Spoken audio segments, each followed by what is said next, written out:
Great song, by the way. Love this one.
Okay.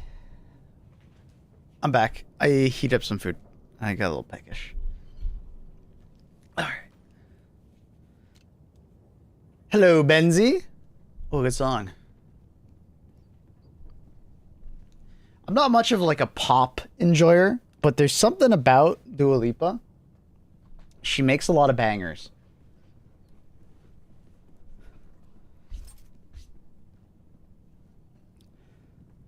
Like, tell me this doesn't sound like a banger. I don't know.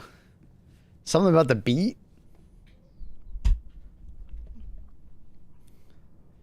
And it turns out she's actually a pretty cool human being. Hey, Bear. Why do you have, like, pollen on your face? What the fuck? She has, like, a book club, and apparently it's, like, really popular.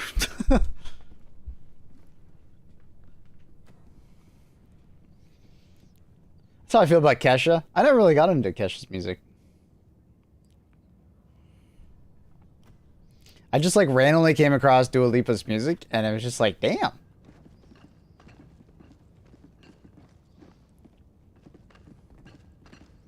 You don't read. Okay. Annie, hi. What's going on?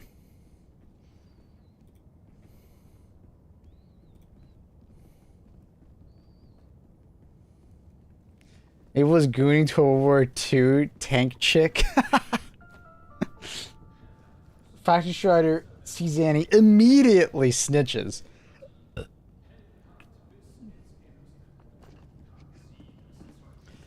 Bolt pistol seems to be confirmed at least. Yeah.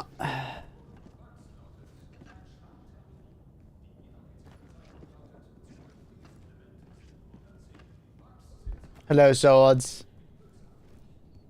Hello, bear.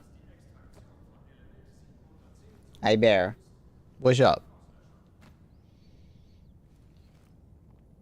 Do you need something, or are you just looking for love? I think he just wants love. Give me a second, chat. The black void of bear needs some attention. Hi, bear.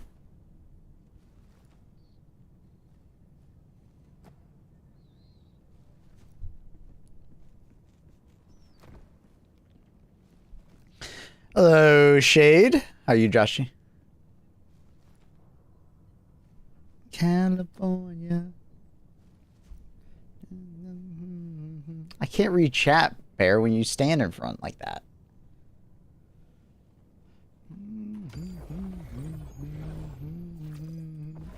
Bear does not want me to read chat. I'll bring it up on my other screen. Is that why you haven't been replying? Well, I've been streaming ever since you've been messaging me over and over again. And it's been the last 20 minutes.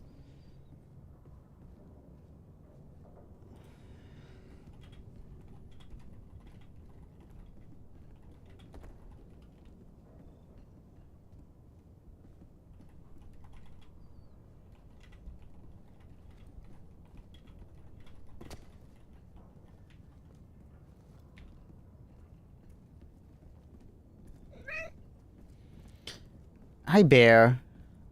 Yes, hi, Bear. Everybody just needs my attention.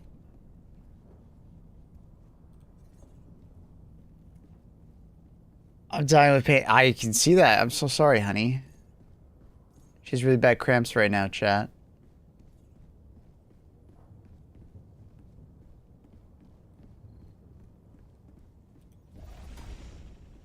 You're a game day. What if I'm a listener? You just watch us playing with some peeps.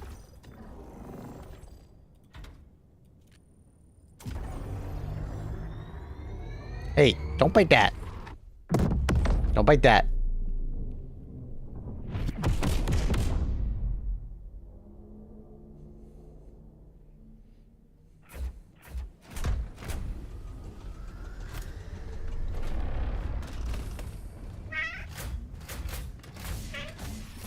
Oh, you're just cackling at me.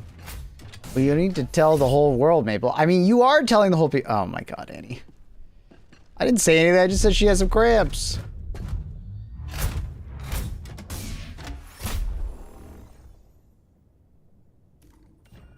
Annie, am I supposed to just not reply? I don't understand what you want from me.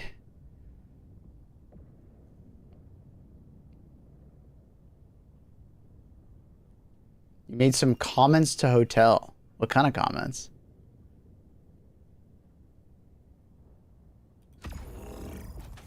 Brings it to chat. Why you tell chat, Maple? This is my life.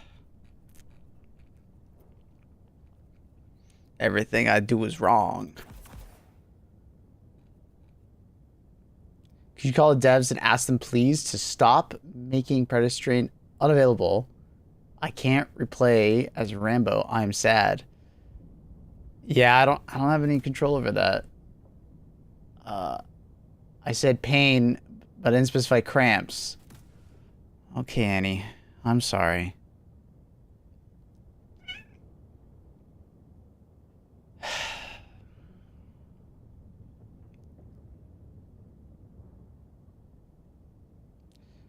What up, Jackson? Good morning.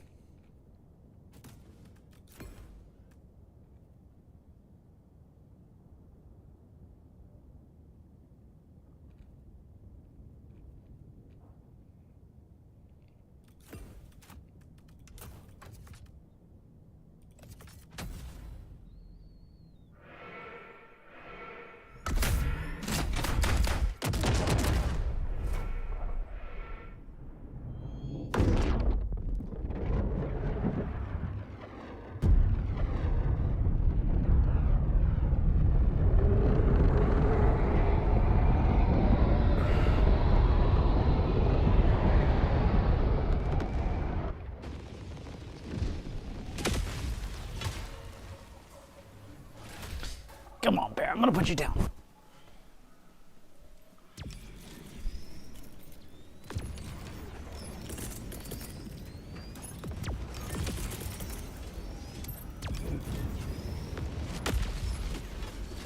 And you jump right back up.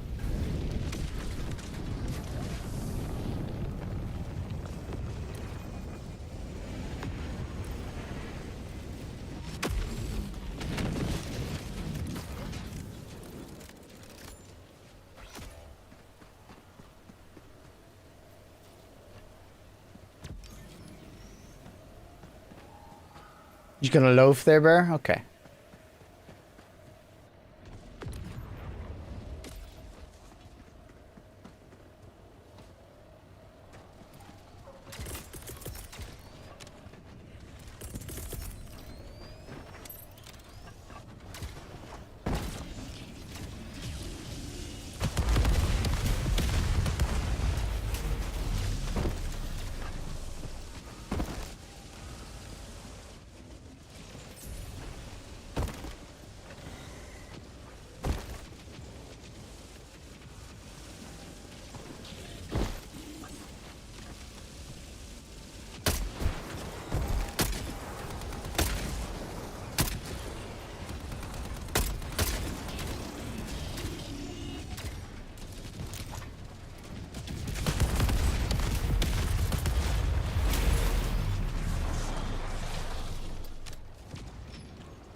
Cat's name? Bear is on the table. Luna is in the bottom left.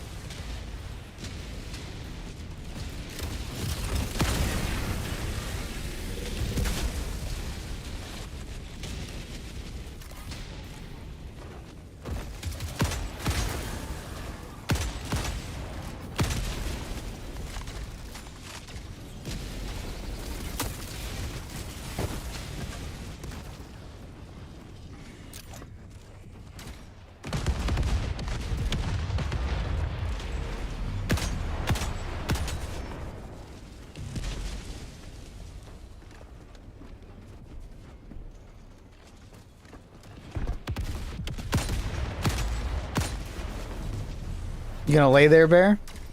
All right.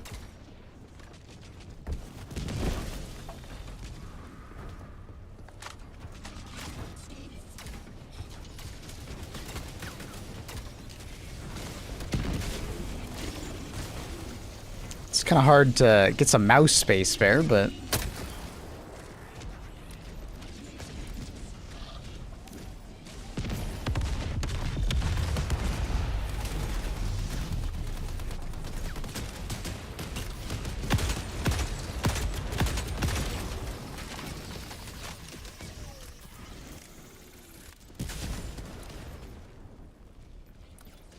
He needs all the space. He took up most of the space.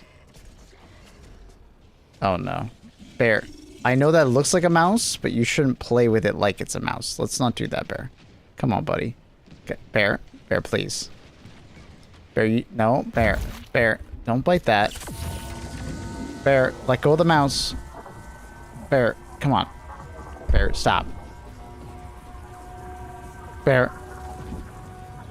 He's being all playful. This is not going to result in something good.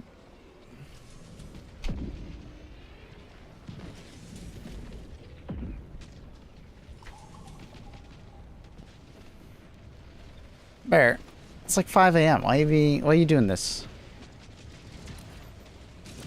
What's going on here?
Tattooing cat things? Yeah.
Hey, bear. You calm now? Good boy.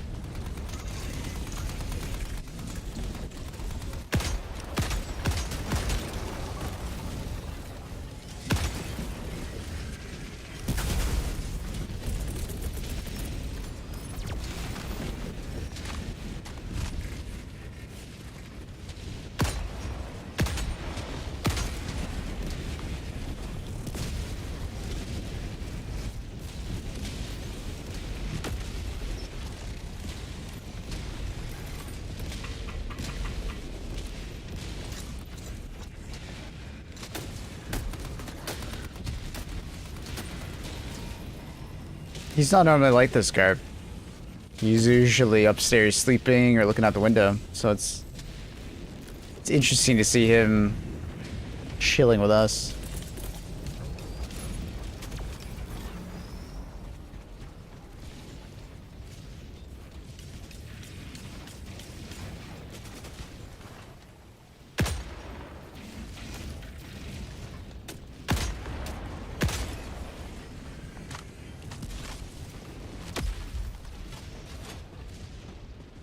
Bear usually just comes, gets his treats for the last couple months, and then just leaves.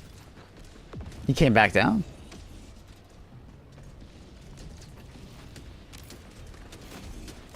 I've been thinking about making him like a separate spot away from Luna that he could sleep. Maybe having a separate cat cam for him. Because there's always drama when the two of them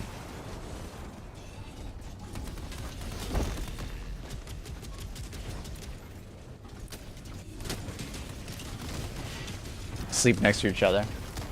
Hey, Bear. Just making sure you're not doing anything bad.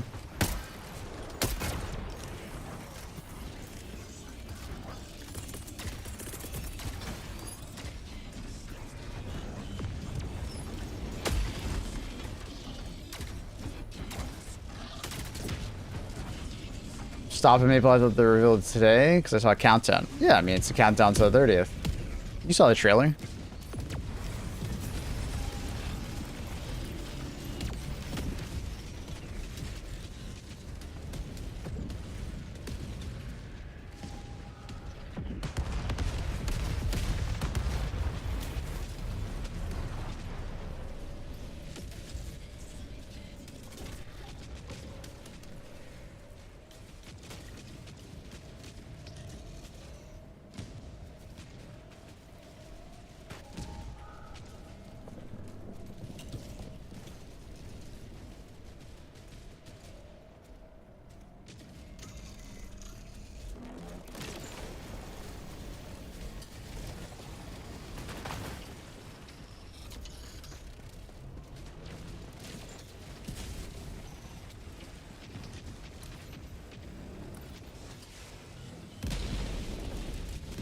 What up, Lucas?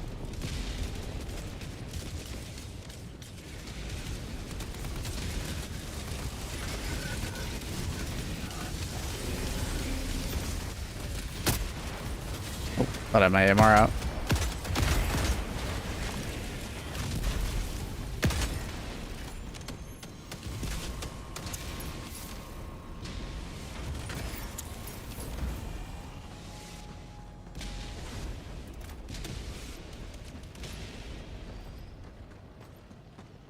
There's a lot of 40K coming out in the next couple months. And I would assume some Space Marines 2 stuff. I know there's the PTR stuff that got added recently, so there's a lot of 40K coming out.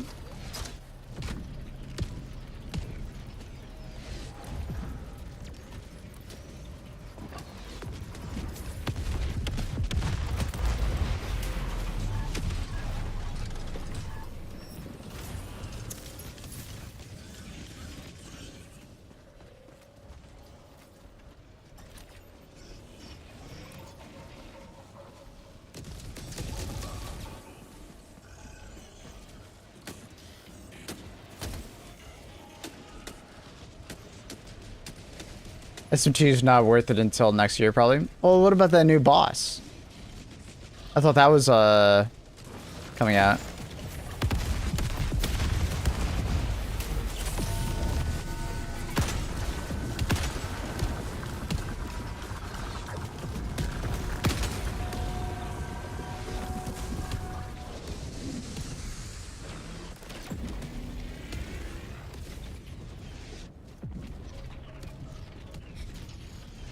Yeah. Yeah.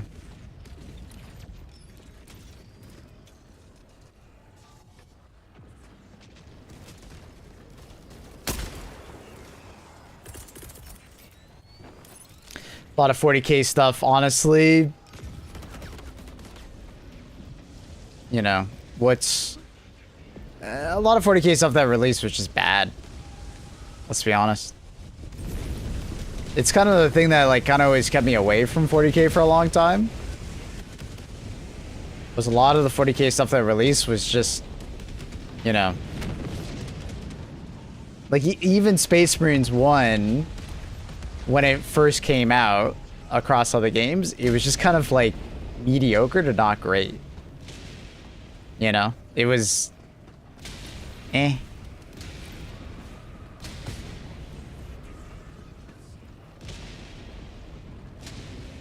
A lot of people look at Space Marines 1 as, like, very nostalgic, but, like, if you compare it to, like, games that came out around the same time, didn't quite have the same muster to it. It always gave 40K this, like, cheap, you know, kind of weird niche brand. Didn't help.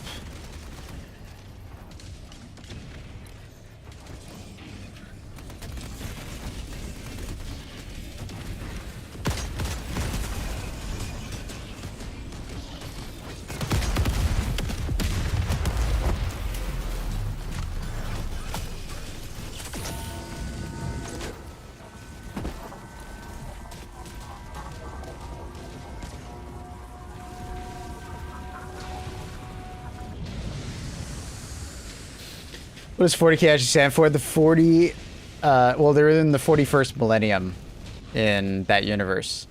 So it's supposed to signify, like, humanity 40,000 years in the future.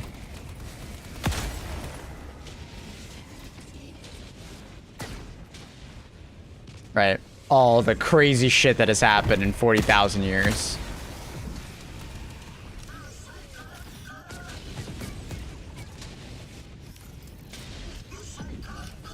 And then there's, you know, Warhammer Fantasy, which, you know, I don't think really has, like, a disclosed date or anything like that.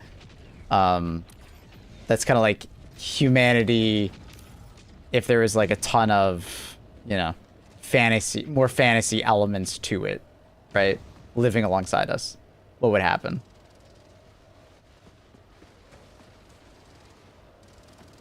Level 30 ass cannot imagine being so far that I can run past samples.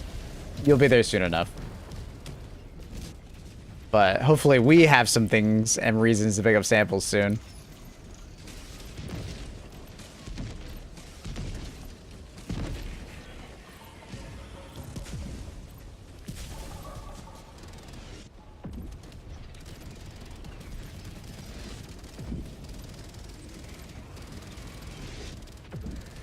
Not as much progression as I would thought. Well, that's kind of what 40K tries to explain, is that, like, you know, bad shit has happened, and for this reason or another, some tech gets lost to time. you know. But because they're constantly at war, a lot of the tech is mostly around, you know,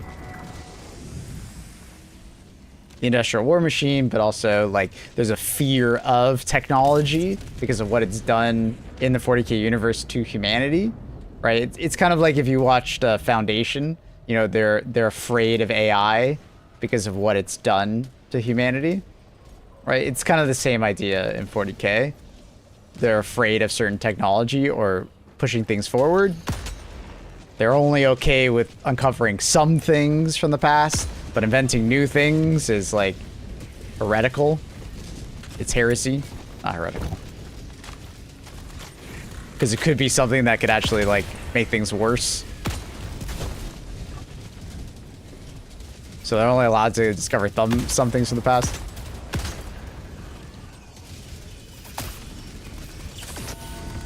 Kind of, or yeah, kind of like the Dune universe as well. Dune and the Foundation, somewhere, for sure.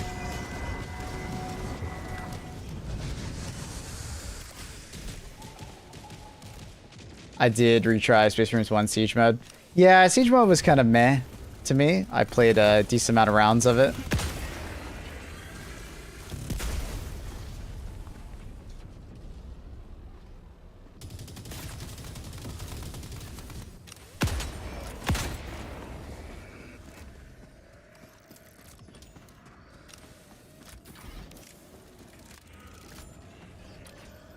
The Dune universe inspired a lot of stuff, yeah. I'm not surprised to hear that it's a clear...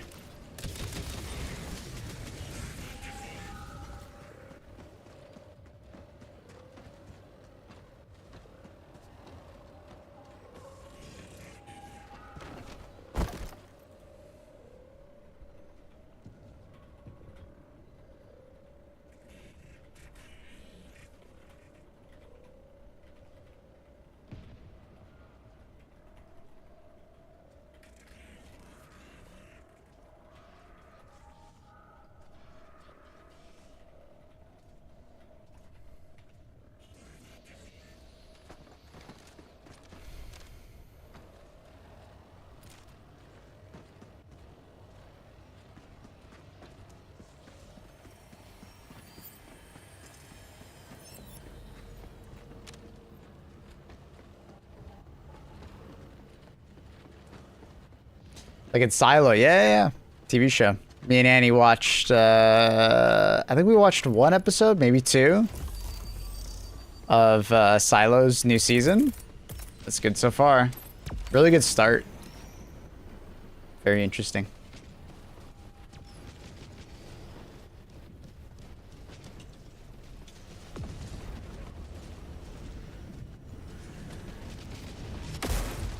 That's good to hear accurate.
This see my play's getting a lot better. I'm finding myself hitting weak points more.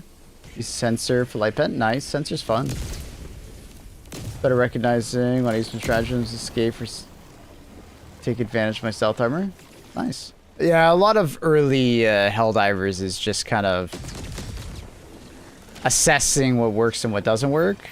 You know, you're gonna fail, you're gonna die. But luckily you have 20 revives as a team. Learning where to shoot and where not to shoot is a fun experience, I think, in Helldivers.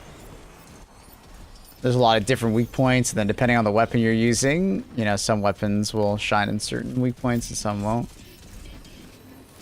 I just need to grind 80 common samples from my expanded weapons bay. A particular mission that comes to mind that I would recommend is bug planets. Find a mega city and find spore towers, I think is what it's called. I'll check in a second. But the reason why I say that particular mission is for some reason, disproportionately, way more common samples spawn.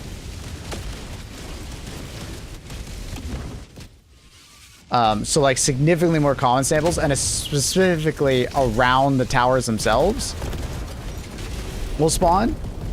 So it's much easier to get common samples on those missions.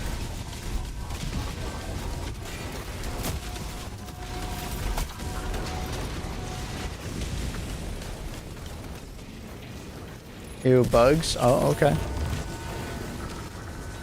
Gotcha. Didn't know you didn't like them. Oh, Doomsday level tech, Dark Age stuff, different groups. Exists during the Dark Age, Golden Age, Humanity, and Warhammer. Wasn't it standard? It's not at all what I expected. I'm glad I rewatched the first 2 seasons because I forgot on a lot of the tidbits. Yeah, me and Annie watched a like a recap right beforehand, and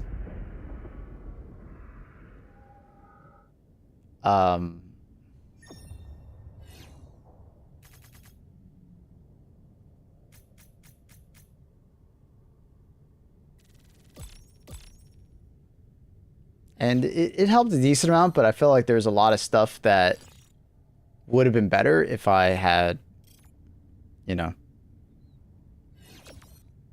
rewatched the entire 2 episodes or seasons. But at the same time, I don't really want to rewatch season 1. Like, thinking back to season 1, I feel like there were so many, for lack of a better way of explaining it, boring parts.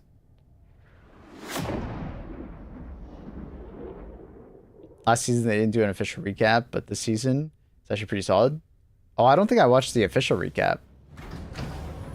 We just watched some dude explain it to us. For the stealth aspect? Sure. Okay. Yeah. Stealth with bugs doesn't work nearly as well.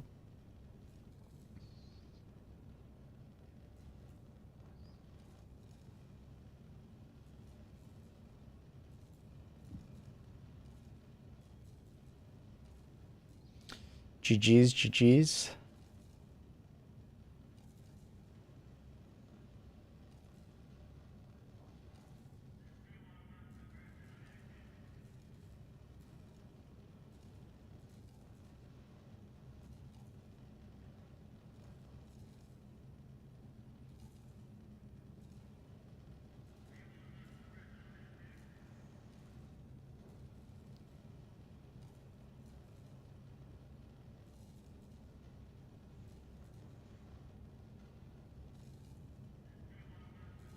Factory, calling my flag ass.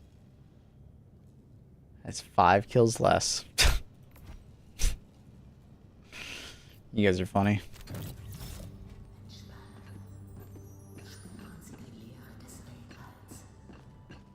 My parents were watching a Samsung TV and it skipped the recap by default and it played on my Apple TV.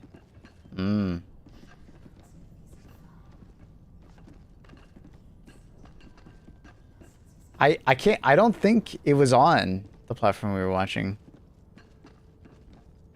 Like when we watched it. No, I don't think it was there.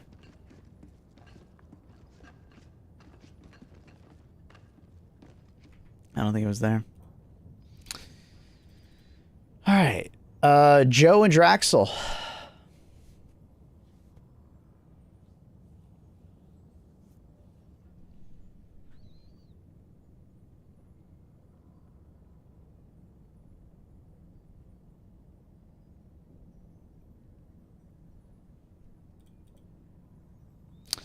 Joe, I don't know if you're on my friends list, so friend code is on the left if you're not there.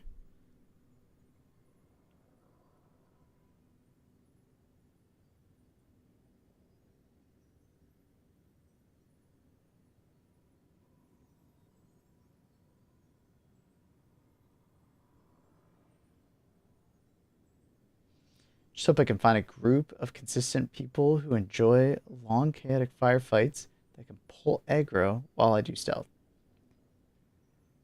I think your average quick play mission is going to be like that. Most players don't like stealth. Like the average person in Helldivers doesn't really do stealth. Most people just want to shoot shit and blow shit up. So if you just do like random matchmaking on the higher tiers, at least, I don't know how it is on the lower tiers. Maybe more people do stealth, but on the higher tiers, most people will just run around, you know, blowing shit up. And then you can just go stealth. I mean, that's what I do. I just don't do. I do what I do what you do, but I just don't do stealth. I blow shit up and be loud. I did watch Quali. Sorry, I did reply to your message earlier. It might have been fast though. You might have missed it. Yeah, I watched Quali. It was cool. Alonso actually getting out of Q3 is definitely something. Hamilton having a fantastic pole, or almost pole, with Norris. It'll make the championship a lot more exciting with Mercedes not doing as well. Especially on a track that they're normally quite good on. Usually very good on the Hungaroring, so. Engine upgrade? Yeah. Honda has been struggling fitting their power supply inside the chassis. When I mean Pellagra, I mean a team who know that when I pull a patrol towards me, they can push the objective to stay close enough. Yeah, most people are just going to blow that patrol up because they're so easy to blow up. Is joining command? Exclamation mark join.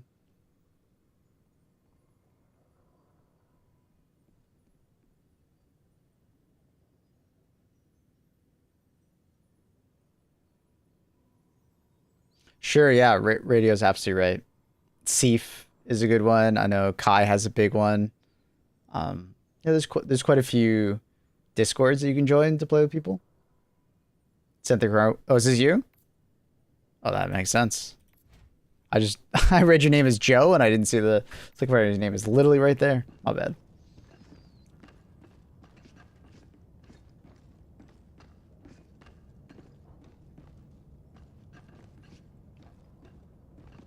I was playing stealth earlier.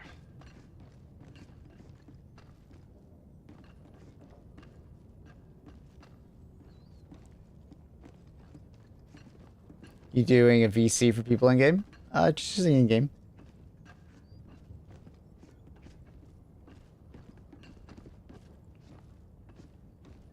Was brain today? Yeah, I'm kind of out of it. Got things in the mind.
I got my tea. It's with me.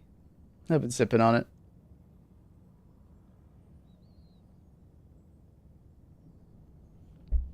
All right, we got everybody here.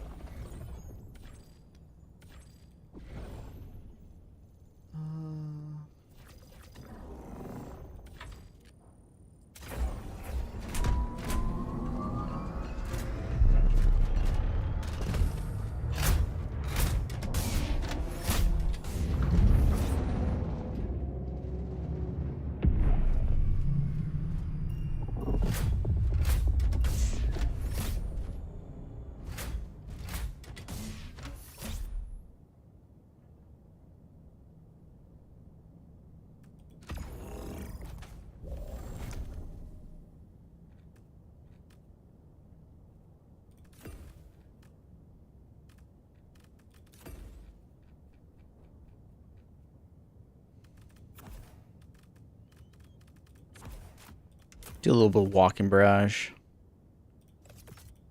I think I'm happy with that. Do you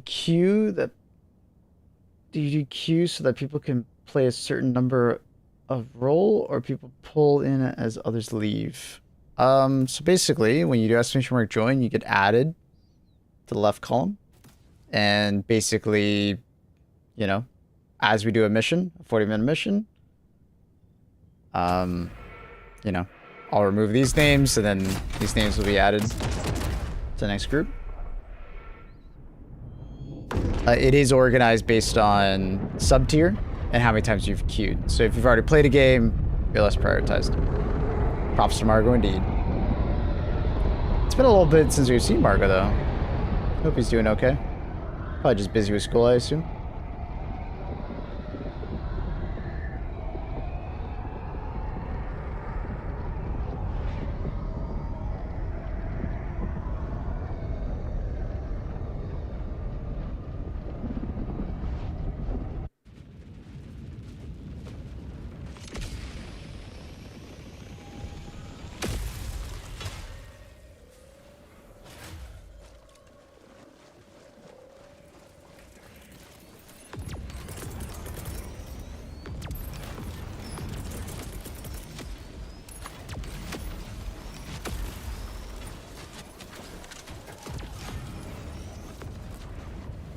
Did he get an AC? Did I not read that?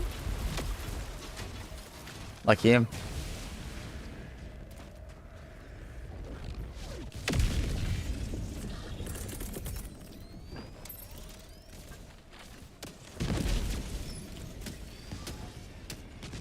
Vote skip.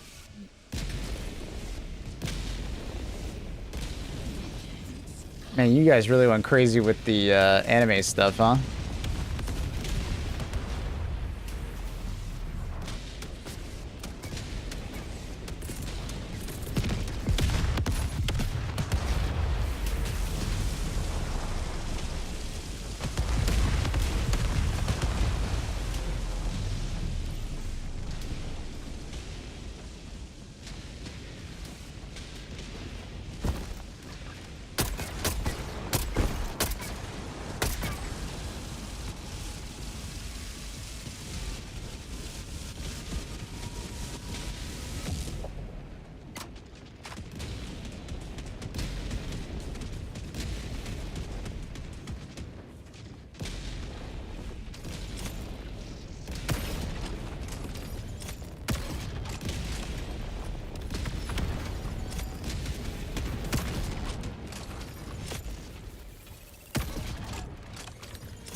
Hey, hashtag Maple, I got a question. I missed the major order to get the new FRVs, so I have to wait till October.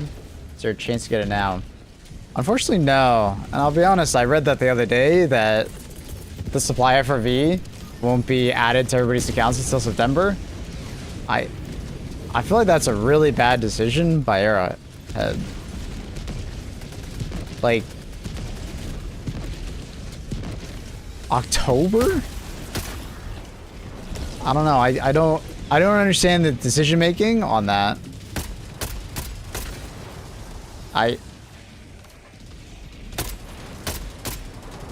People were saying that, you know, hey, a lot of FOMO here. Like, why can't we get it? And I was coping and hoping that the personal orders that get added later, like hopefully soonish, would be the way to unlock it, but no, it's just gonna be like given to us in October. I don't know, it just seems like a very odd choice, and I assume the hyena is gonna be similar? Or maybe it might be different and we'll get it sooner? I don't know, man. I think that's a fumble from Arrowhead, personally. I feel like they've been recently making a lot of fumbles with the MO rewards. Like, they removed medals for people who don't log in. You know, the FOMO with the campaign rewards. I don't know, it's just... It seems like this is like... It's like adding up. They just keep... I don't know who's deciding the MO rewards and the MO stuff. It's just, I don't think they're good ideas.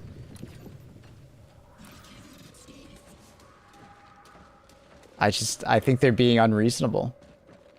They're moving into this like FOMO side of like game creation that I have like PTSD from playing a lot of Destiny, and I don't want them to go this direction. You know, it won't really affect me, but I've seen what it does to, you know, game communities and to gamers that just can't play as much.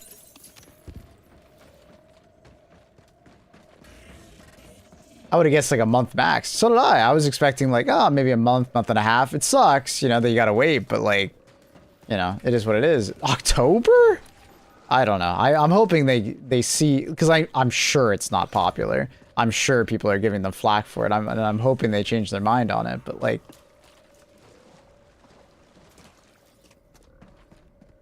maybe Faction Strider? That's like, I don't think so, because I don't think Helldiver's numbers are bad. Like, Helldiver's, like, player numbers are not bad. They're, like, they're okay. You know? They're not bad. They're not great. They're, like, okay to good. You know?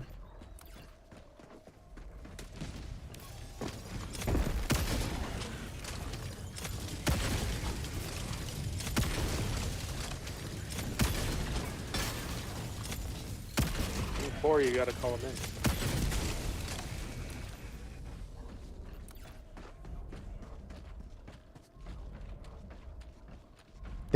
Well, Carl, remember, it's not just one person or one group saying this. There are different factions in the Helldivers community, right? And different factions give different feedback to Arrowhead. And sometimes they will pick up feedback from one group thinking that it's more important, you know? There's two jammers. That's what's happening. Right? So it's like, you know, different groups will say different things, and you know, like there's some hardcore MO gamers that are like, you know, upset that anyone gets anything for free, and they want MO rewards and MO stuff to be only for people who are in fact participating, right? And I think Arrowhead listened to those people, unfortunately. I don't think it was a good thing, because it makes the game a little more hardcore, and I think it, if anything, Arrowhead benefits more when they keep the game more casual. But this latest thing, I don't know if it was necessarily from like a particular faction of the Helldivers community. It just seems like it was just a, like, not reading the room from Arrowhead. You know, they really shouldn't have waited this long. Like, I get that they're probably making some of these, you know, decisions on the fly because, you know, they probably didn't plan for any of this stuff happening, like with the controversy around mechs and then chopping up the next Warbond and, you know, giving it out to us for free. So these like campaign rewards were probably just kind of like, you know, kind of an afterthought in a way. Like they had to think about it on the fly and just go with it. But, you know, making the stratagem available to everybody is not like some crazy tech decision. Like they could just do that, but they're deciding not to. And I want to know their decision making around that. Like I don't get it. I don't understand why they're being so stingy with it. Because there's going to be a lot of people who come back to HG2 and they're just not going to have the survivor feed. They're not going to have the hyena. They're not going to have all these things that were like kind of given to the community. It's like a, hey, we're sorry about, you know, upsetting you with the mech warbond kind of deal. Whether you were upset or not.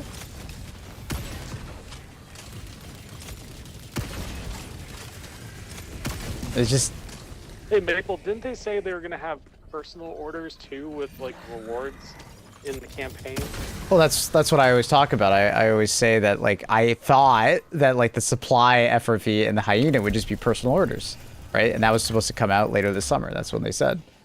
And it was supposed to be something that like you personally progress through to get things. And it makes a lot of sense that it would be like previous MO rewards that you weren't there for, right? Or capes or whatever, right? But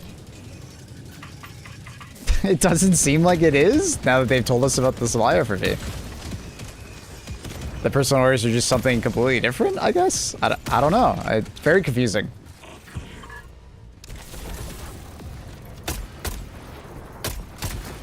I usually feel like I have a pretty good read on what they're doing. Have those rewards made yet, and they don't want to like lock a stratagem behind that.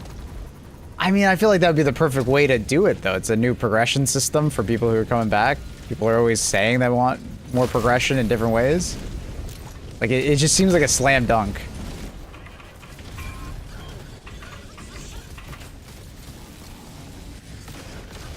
I don't know. Maybe I'm crazy, but it just seems like a very obvious thing to do. Personal order. Oh. It's like a personal campaign for a campaign that you missed. And you can progress towards the campaign reward that you missed. By doing, you know, targeted things. Like if it's, like for supply FRV, if it would be like do a bunch of aluminum missions. It just seems so obvious to me. I don't know. You called me a Maple? Yeah, give me a second. They're shooting up my exosuit.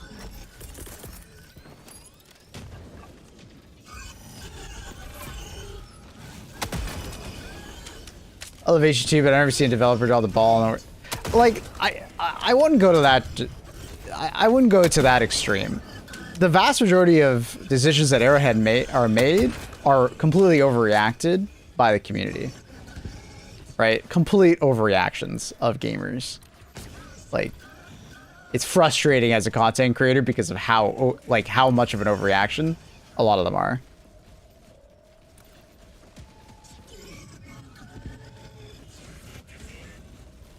But this one just seems weird.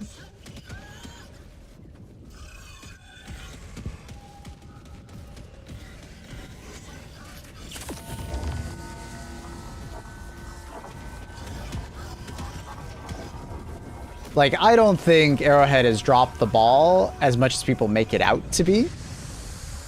I think it is an overreaction.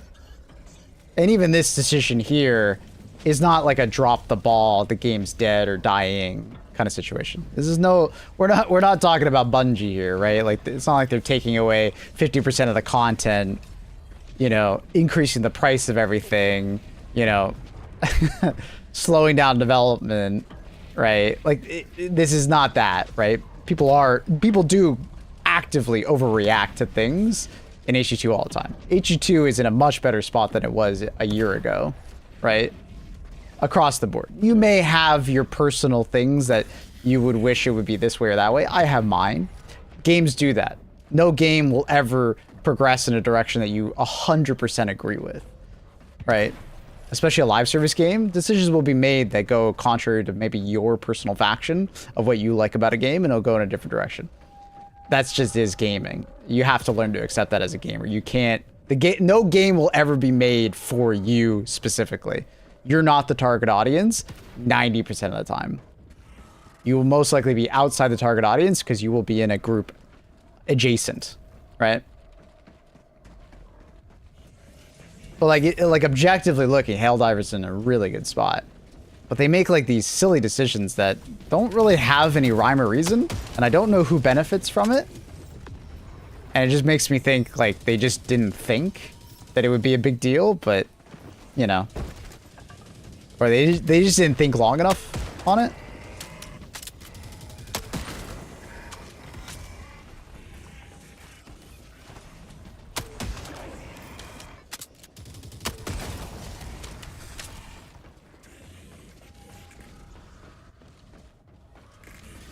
Feels like Arrowhead devs have different. Well, what we're talking about here has nothing to do with having different ideas. It's more like there's a disconnect between the Arrowhead developers and like their player base, and when they make a decision like the supplier for V, you know how many people it will affect in a negative direction for quite a few months, right?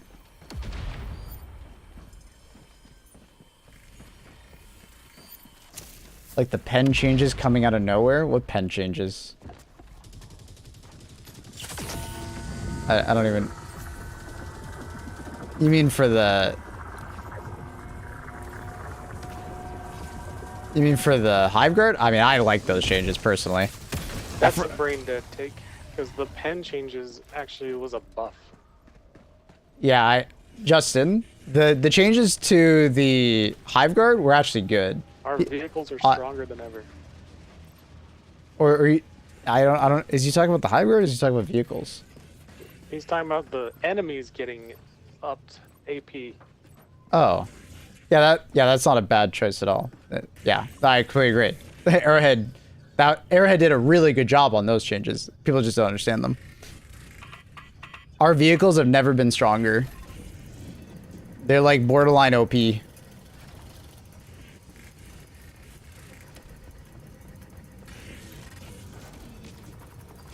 Sony is doing BS behind the scenes. Sony has had very little control over Arrowhead. I don't think this is Sony. I think this is just like them making decisions in a room and not realizing the effect, like the cause and effect. Like with the MO stuff in the campaign, I think it's rushed.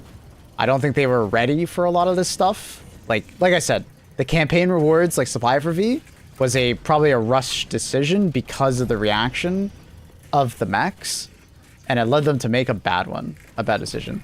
I mean, them not being listed. I'm fine with it happening. It's just strange. The thing is that patch notes will never have everything, bro. Like, it's a weird critique to have because there will always be things that they just miss out on in patch notes. Doesn't matter what game you're playing, patch notes are never 100% comprehensive, or they feel like it's redundant to mention everything, right? Because you got to understand that the vast majority of people reading those patch notes are not going to see everything, right? Like there's literally nothing wrong with some of those changes not being listed. It was a hidden change that they lied to us about. And it's not like anything negative happened around those changes that like weren't in the patch notes, right? Like what pen change like went negative, right? Is your game really worse because your patch? Like what hill are we standing on right now that like the game is in a worse position because they didn't tell you about a patch note? You know what I mean? Like it's just I can tell you're upset about it, but it's like we gotta like step back and be like, but what's the big deal? Like out of all the things Arrowhead has done, I feel like this is a weird hill to die on, Justin.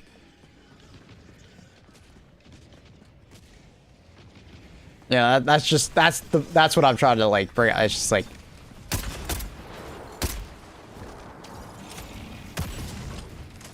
because as far as pen changes go for vehicles, they were solid. They did a very good job. I would have loved for this to be the first implementation of it when the tank came out, but you know, hey, we finally got it. At least they didn't just leave it in a, you know, broken state, and they actually like fixed it, you know?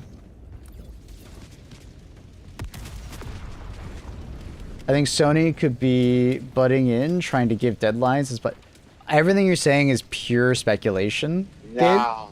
Gabe. Like, Sony notoriously has very little to do with Arrowhead. Like, they've told us that. Especially after the Sony debacle, they don't do anything really, right? The deadlines and stuff, that is Arrowhead. Arrowhead is trying to move fast because that's so. I don't know how much you pay attention to like other games in development, but live service games need to have like a steady pace of content. And sometimes Arrowhead has like been struggling with trying to figure out what that pace should be and going too fast or too slow. Because if you go too slow, you get a situation where your game dies, like literally dies in between content updates because you're going too slow. Look at Embark with Arc Raiders. Arc Raiders is a perfect example of a live service game done poorly. Space Marines 2 to some extent is also like slow. Deep Rock Galactic, you know, releasing one update a year. What they're trying to do is keep their game like a consistent pace. But if they go too fast, obviously they introduce problems, right? And that's not like Sony. That's just like if you decide to make a live service game, this is kind of what you have to keep in mind. Going too fast or going too slow. You know, there's two edges of the sword. SM2 is done correct. It completely dies out between updates. And it is developed very slowly. A lot has been changed over SM2's lifetime, but you know, like, what's the reason to log in between updates, you know? And the updates can be multiple months apart. And then when you get an update, it's not much content, right? So it's not really a live service game. And if it is attempting to be a live service game, it doesn't do it very well.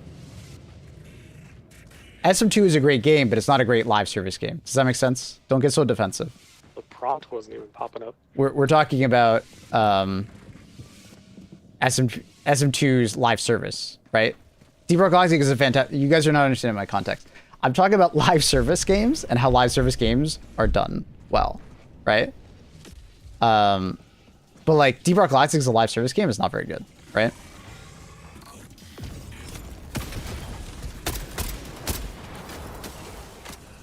The devs moved on for Deep Rock Galactic. No, they still release updates every year. Hey, Jesse.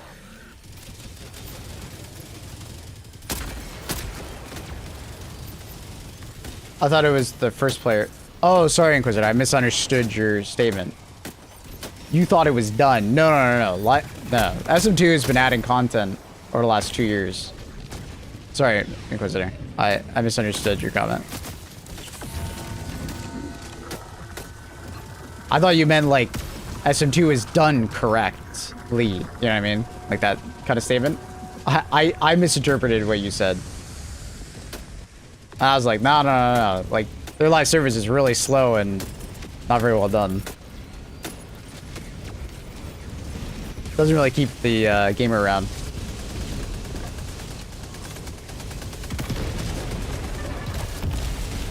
What does that do? Space Marine 2?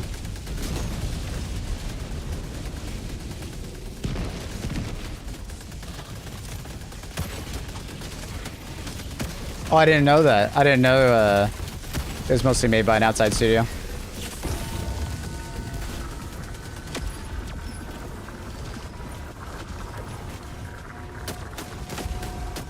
Yeah, the GRG devs, they're focused on Rogue Core. Justin, I understand wanting to know everything, but it's like such a niche thing that like having that expectation that every change will always be in the patch notes is like you're just gonna be left disappointed. Because it doesn't matter what game you play, like, this stuff happens. Go play PoE 2, go play World of Warcraft, go play Destiny. There are going to be changes that are just not documented sometimes. Because either they don't want to go into such great detail in the patch notes, or because it's, like, redundant, right? or just some changes just get lost, you know, because obviously they make changes, they document them, and then community manager has to pull all that information and then put it out, right? So human error is involved, right?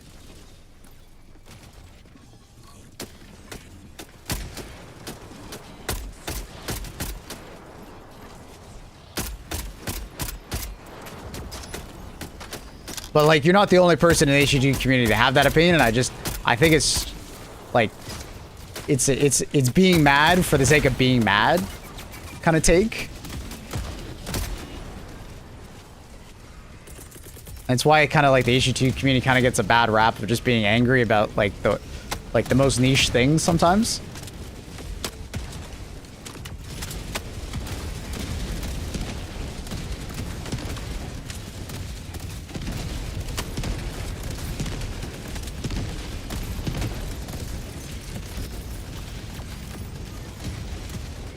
Oh, fuck.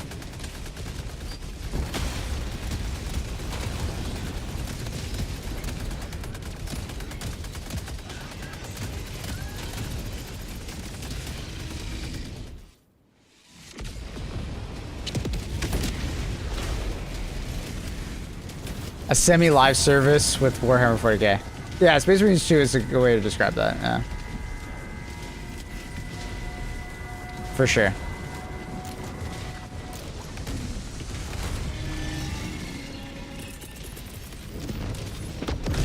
Anyways.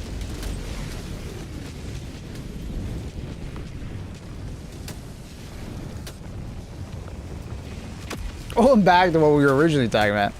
I think Arrowhead is just rushing their decision making with the latest controversy, and that's led to the supply FRV being like delayed to go to the community, you know, until October.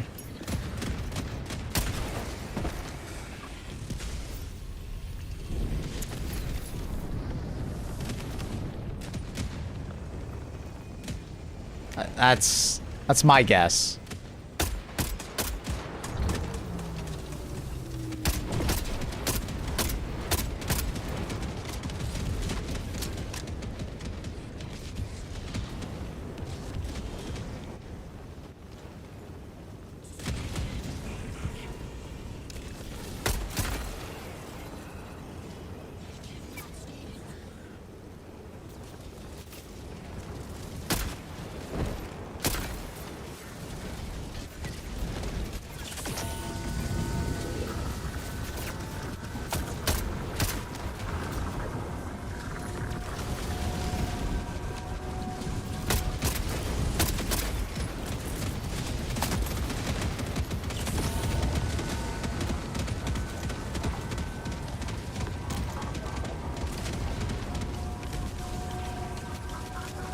Played the game on release, tried it out the other week. Now I have like 40 hours in it. It feels very good. Feels like another game.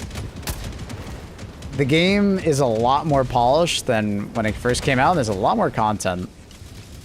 That's why I always say to people, like, Helldivers on release felt really good, but it had a lot of underlying problems that we didn't quite see yet.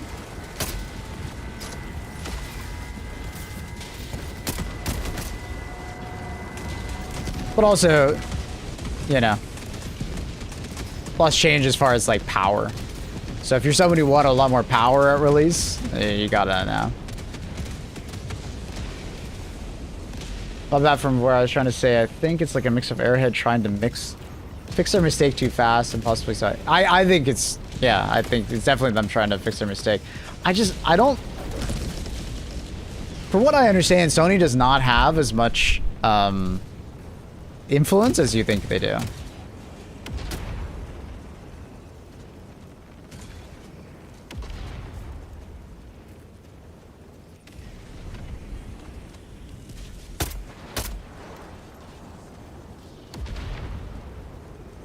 I'm not mad about it, even with the FRV. I'm more like just scratching my head. I still hop on and play. Yeah, I'm not saying like you're mad. I was just saying like a lot of people are upset about the FRV that they don't have access to it. It just seems like an odd decision. It's a weird hill for them to do. It was so clunky on release. Yeah.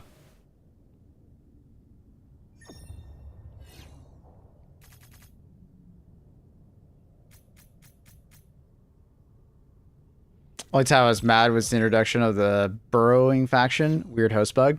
Yeah, that was frustrating. And then they fixed it and made everybody get heat-seeking missiled. Oh man.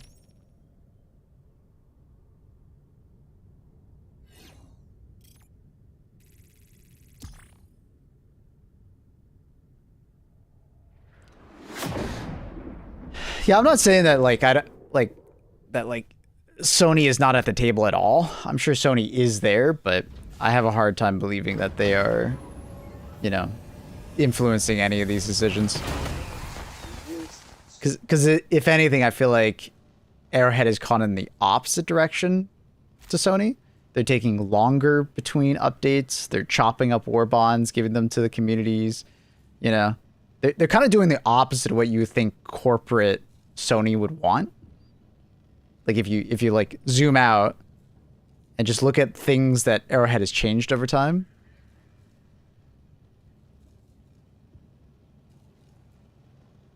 Like you could maybe say that like, oh, maybe the mech war bond was like a Sony decision, but at the end of the day, like the mech war bond was a natural progression from other war bonds we've had already, right? As much people don't want to hear it, you know, the Quasar to the Epoch is the same as the Emancipator mech to the new mechs, right? It's the same thing. If anything, the Epoch is more of a unique weapon and people should be more upset about the Epoch being in a war bond. But we weren't, right? But we're all upset about a mech, right? It's people have an odd way of thinking about the mech war bond, and I think the mech war bond's anger was more because of other issues, and they were just applying it to that.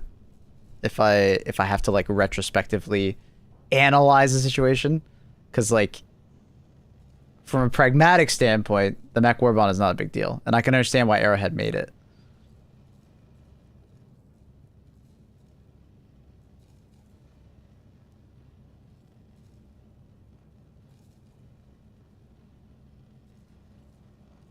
Transference, yeah. I think there were other things boiling up, like people wanting MO rewards, right? And then people remembering that mechs used to be an MO reward, and then now we're getting mechs as a war bond. So it's just kind of like a, you know, they're bringing one another. It's not really the war bond's fault, right? It's more just, hey, we haven't got any war bond rewards in a while, or not war bond rewards, sorry, MO rewards in a while, and then people, for some reason, have like a choice remembering that the tank was an MO reward. I don't know. Helldivers community is a bit interesting and very selective memory at times. I do agree that, you know, we have been getting less, but to say we've gotten none is, some people were very upset.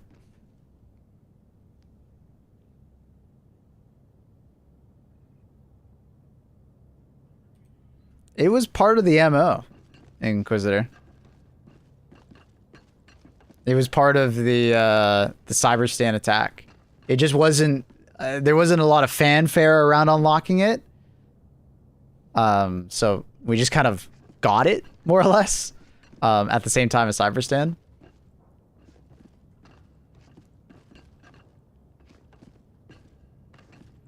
Tank requires teamwork, so it doesn't count to the community.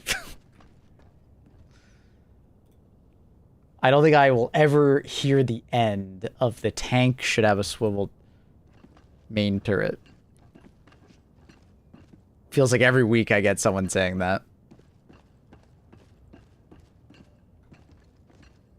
And it's mostly because people just want to solo it. They want to be solo in it.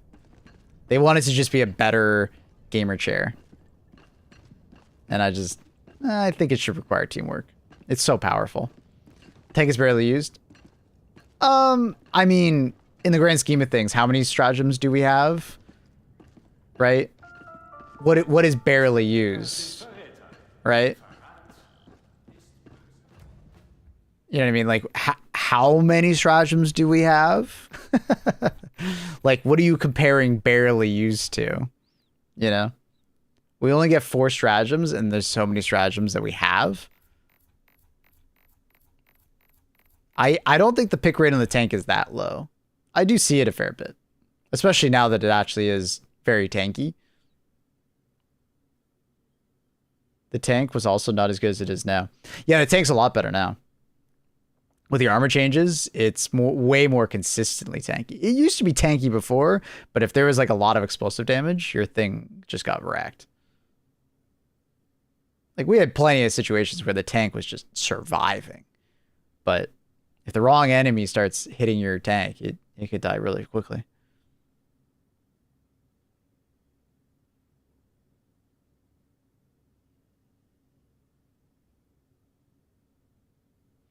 Yeah, I'm worried about the 40k Warbond.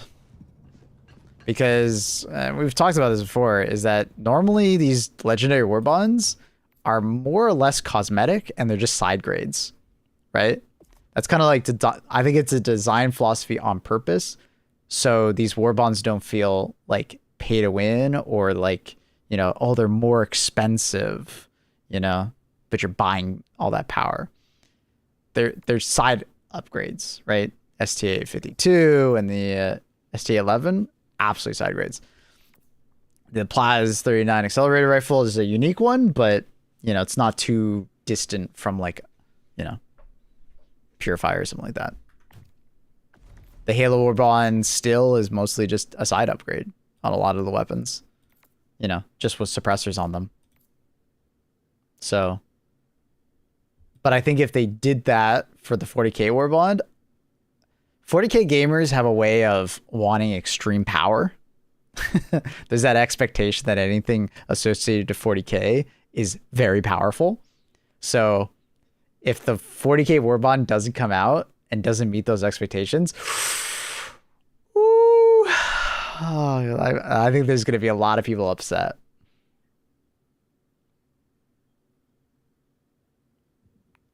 Yeah, Warhammer fans are definitely... Yeah, I don't know. I think most HGT people would be like, cool. You know, sick. I don't love to see that, Inquisitor.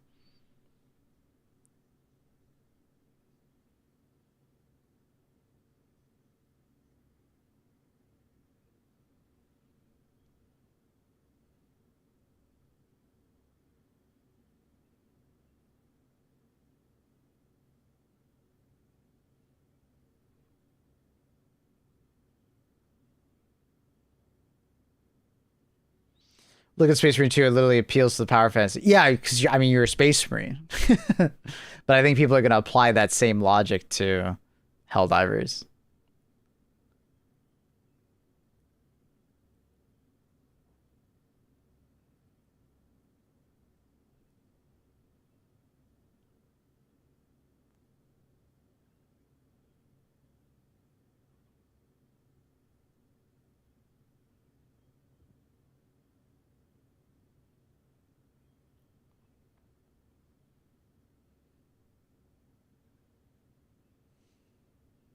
We'll have to check in with all of our 40k fans when it drops. Something that 40k fans will do, and they do this every time I play a 40k game, is why didn't they add this? Why didn't they add that? Why didn't they add... Like, because 40k fandoms usually have like the thing that they love the most about 40k. They have their faction. They have their, you know, sub-faction within that faction that they love, that they care about. That's their thing in 40k. And whenever it doesn't get added to a 40k game, oh my god. This happened so much with Space Marines 2. Why didn't they add this faction? Why didn't they add that cosmetic? Where is this? Where is that? Where are the Necrons? It's just like, oh, dude. Yeah, it was tilting as a streamer because it's like, just listening to people complain all day about like not adding their niche thing is like, it's crazy, bro. It's a lot to deal with. So, I'm sure it's gonna happen here with this Warbond. I'm sure of it. They're gonna add some kind of a Helldiver adjacent faction, and people are gonna freak out because they didn't add this, that, this. You know? It's gonna happen, bro. Oh, I put money down on it that it's gonna happen.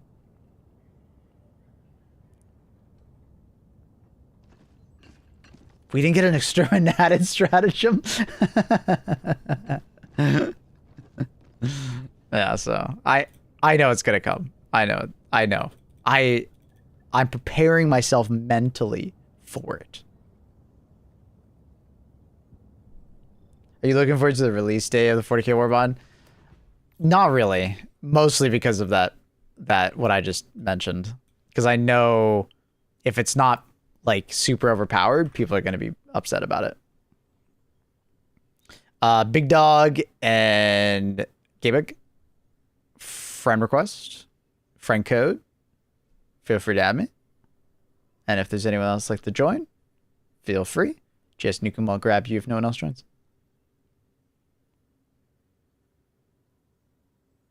I already put in leave for Dawn of War 4.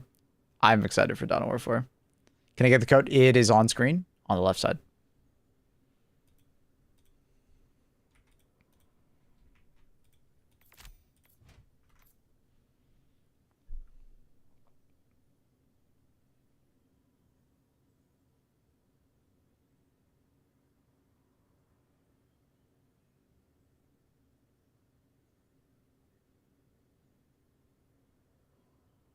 Read on a YouTube video that people want SM3 to have to play as Gilliman, and I was like, that's not gonna happen.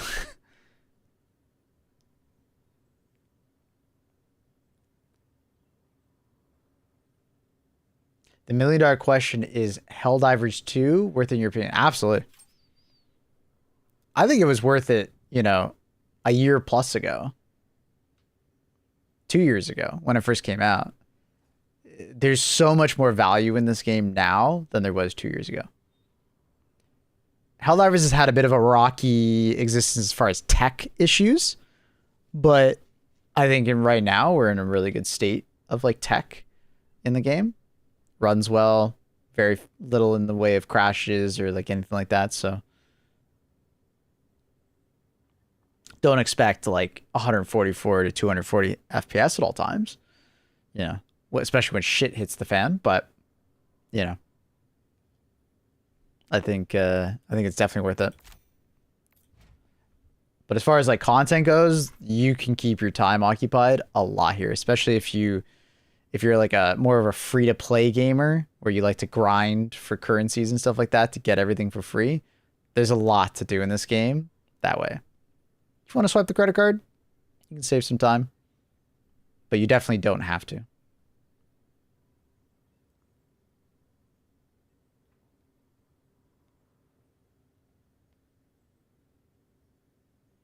Nothing Arrowhead does bothers me too much because no one can break my spirit like Embark did. Oof. What is the thing that you point towards that Embark did for you? For me, it's the cheaters.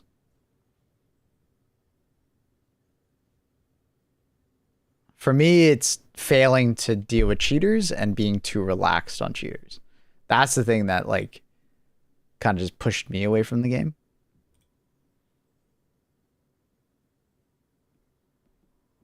But I'm a PvP player, so it's probably disproportionate. Obviously, if you're a PvE player, it'd be different. I'm sure some cheaters mess with you guys, but less. Cheaters kept me from ever wanting to touch PvP. Yeah.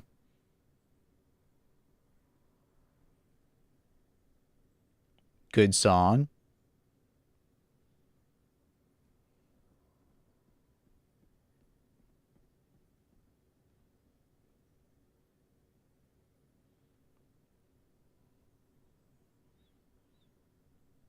So have you tried out Paradox yet, Maple? What's Paradox? I don't know that one. Also, I think you asked about how is Hell Let Loose. It's fun, man. It's fun just messing around with chat and just playing, man. It's fun. I've been enjoying it.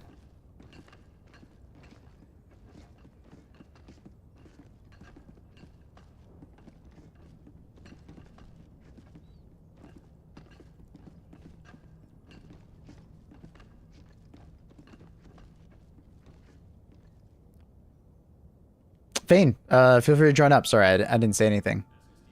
Feel free to join, brother. I'm gonna try my stealth and super hell dive.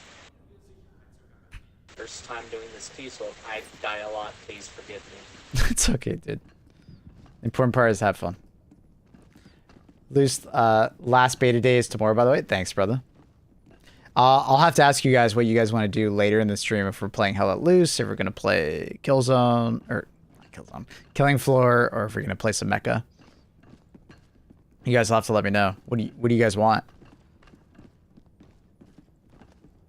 Because I can't play Helldivers all day. I don't want burnout.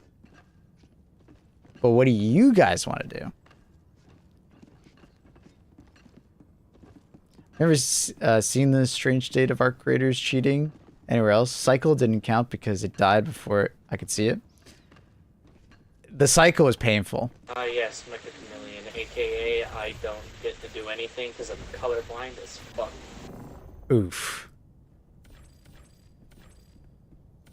That's actually really sad. My Chameleon is so fun. I'm so sorry.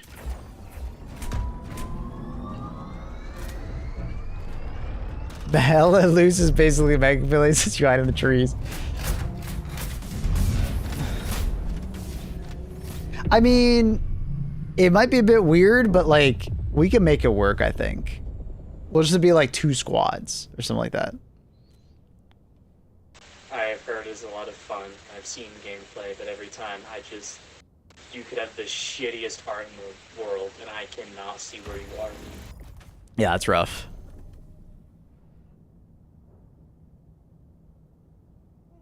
I think we might be able to make it work, right?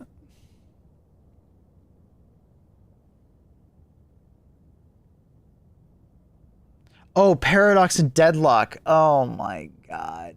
Sorry. My bad, bro. I haven't played Paradox yet. We did go on a massive win streak yesterday in Deadlock. I think we were like 7 games in a row winning. And they were just really good games. I've been playing Warden, Wraith, and Haze, and 7. That's kind of... I just double prio all 4 of them. And whatever the game decides, I play. And I've been doing really good. I'm about to hit Ascendant. I think we're like Phantom 5 or something like that. I'm feeling pretty good. I had like a bad like week and a half though there where just I had the most like I hate to blame the team and the matchmaking, but like dude, some games they just felt literally unwinnable because people were just like throwing their lives away. And for the most part, all the games that we had for the 7-win streak were like they were good games. They were like 40-minute games, back and forth. It wasn't like they had one team that was just bad. Like, they were good. The matchmaker, I don't know what happened yesterday, but it was actually good matchmaking. Don't know what happened. Don't know. Have no idea what the fuck changed, but it was actually good matchmaking. Where Yoshi pulled it out of his butt, that's the developer for Deadlock. I don't know. It was actually good. Fanny moment. Shut up, Carl. Shut up. Too real.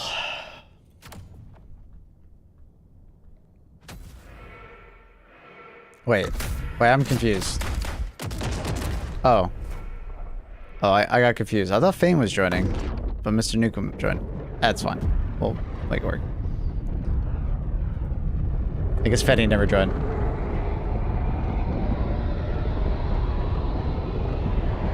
Not Fanny. Did I say Fanny? I mean Fane. Whatever. Brain not working. You turn on that extra competitive setting? No. I don't know if it actually does anything. Does it actually do anything? I've been told by so many people that it doesn't do anything. I never turned it on.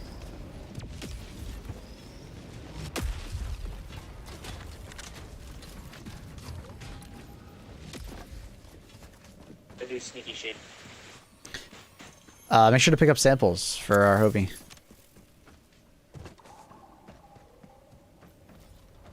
I don't know, I'm just memeing. I mean, you say that, but I'm pretty sure, like, the setting's still there, right?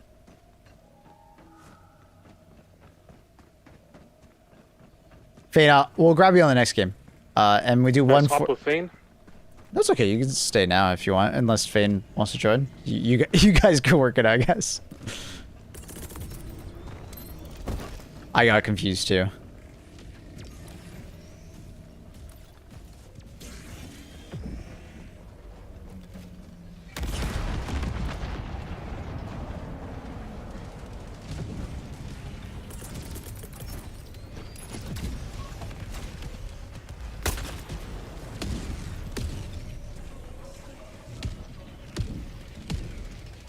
I turned it on and I had a few high quality games. Okay. Yeah, I don't think it's on for me and my friend, but I could definitely check next time we're playing. I still want to become a Paradox main though. I've given up on Geist. Did I say that already to you? I just suck. I don't think I necessarily suck on Geist, but I do think I'm cursed. Like, in a jokey way, I think I'm cursed when it comes to Geist. Whenever I play her, my games are terrible.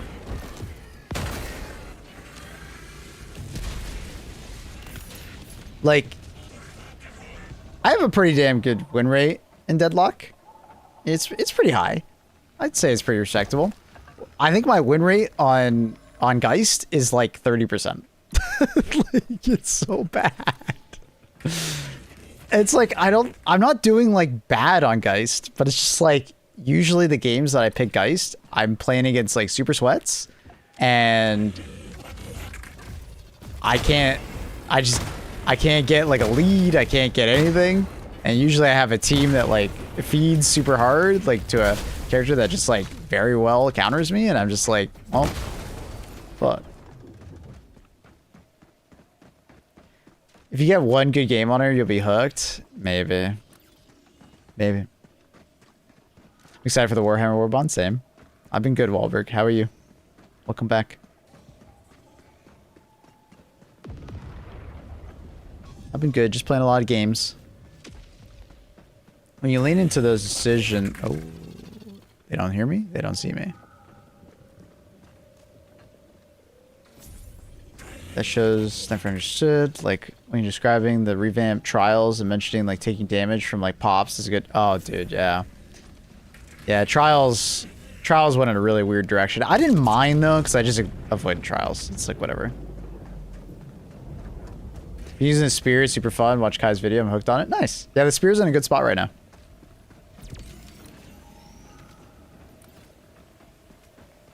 I had to drop Venator from my pool because he's literally just like a sitting duck in this meta.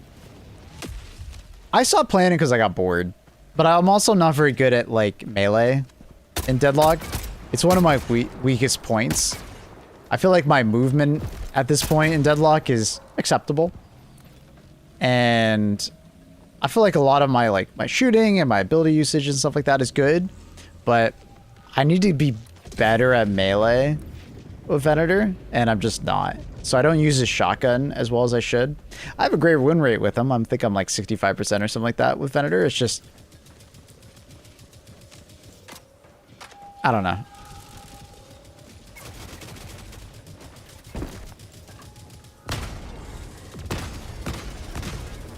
Where the hell did all these guys come from?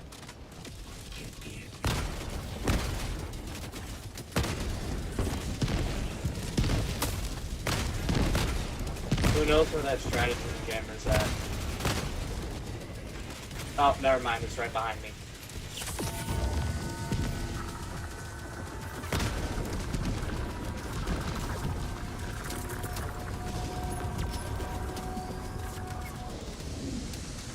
Push it on melee with him, but playing the train check.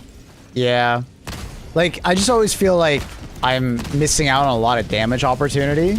Not meleeing with him with, you know, his shotgun. So to some extent, I don't know. There's something about it, like, in my head, like, I know I'm not playing him as well as I should be.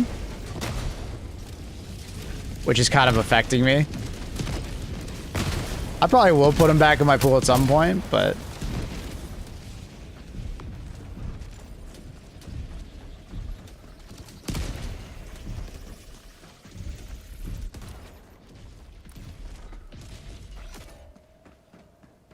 God damn, those melee guys are way stronger.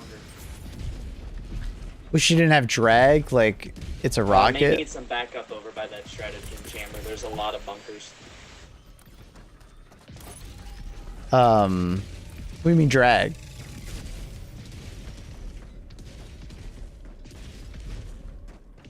Last season I did my expedition like 8 days.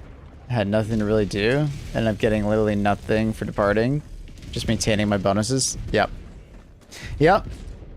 That I feel like they're also not handling the expedition system very well, for sure. I would agree with that.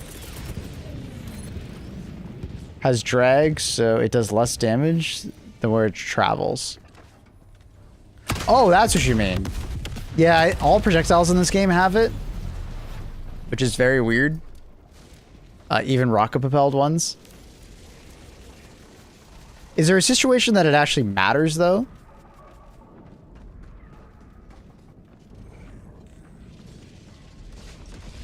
What up, Cesar?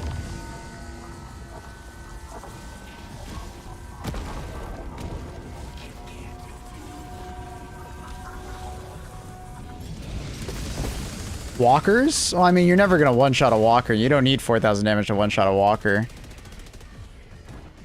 The drag will only leave, Someone like... come help me pull aggro. I got nothing to deal with these hulks.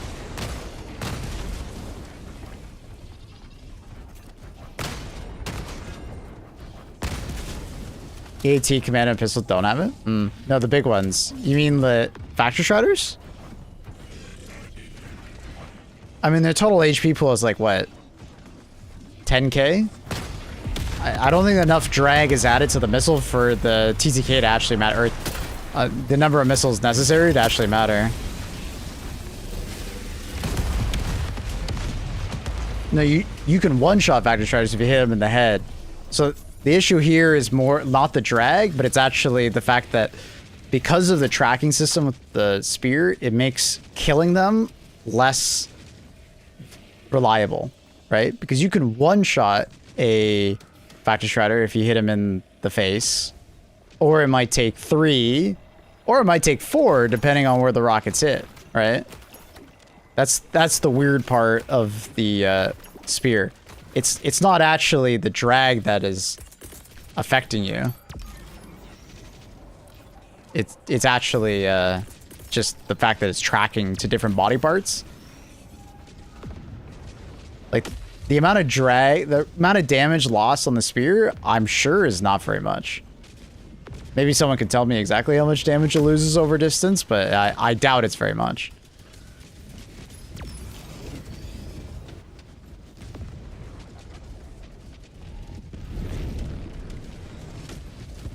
It's a weird niche mechanic that shouldn't exist on Spear. I absolutely agree.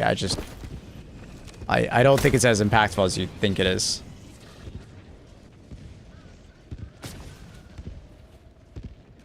The spear would be one of the best stratagems for taking out factory striders if it hit that weak spot on the face both times instead of that second shot going to the butt. Exactly. Absolutely. That was one of the suggestions I always made to the devs, was putting the tracking point not center mass, but to the head.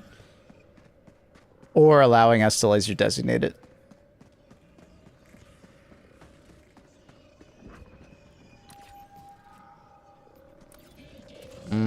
I'm just gonna throw something at it. I don't feel like running all the way around. Kai's video, bumping damage up by like 1,000 would open up a bunch of additional breakpoints without changing the old ones too much. Does not lock on to mortars and AA guns. Yeah, I don't know. There's certain things it just doesn't track onto. I mean, the tracking in general is still weird. For fabricators, you still have to see the bottom of the fabricator. You know, so it's not all like super peachy. You know, some things are just very odd.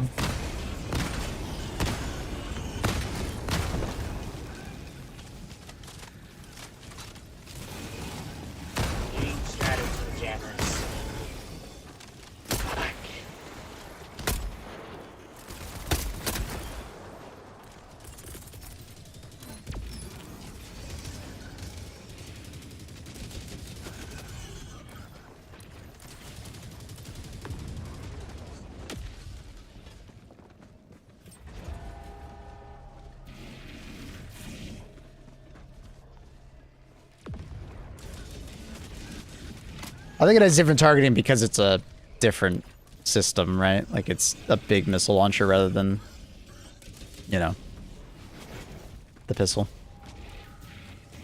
Also different types of targets. I get it being slower and such. But also the targets that it tracks onto are just different. They need to adjust it though, but I fear it's just one of those, like, the game is so big now and the spear would need so much work that it probably, the vast majority of complaints that you have with the spear probably won't get changed, just because that's a lot of things that they need to change about the spear, and it probably just isn't worth the time.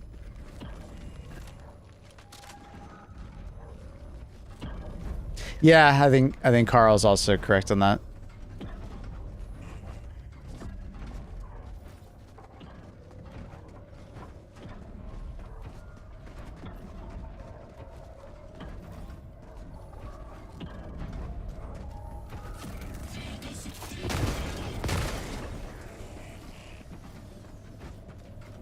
Personally, I wouldn't up the damage on the spear. I would probably just, you know, give it a secondary mode to be able to, you know, aim it at weak points, or change the tracking points for the spear. That's what I would love to be see changed. But if they want to keep it easy, probably changing the damage up would make it better, so it could hit body shots more often and be more impactful.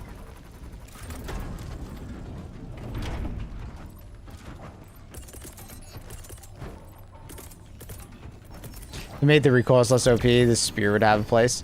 Yeah, I mean, the spear would be in a really good spot if the recoils didn't do as much damage as it currently does, but they could never revert it.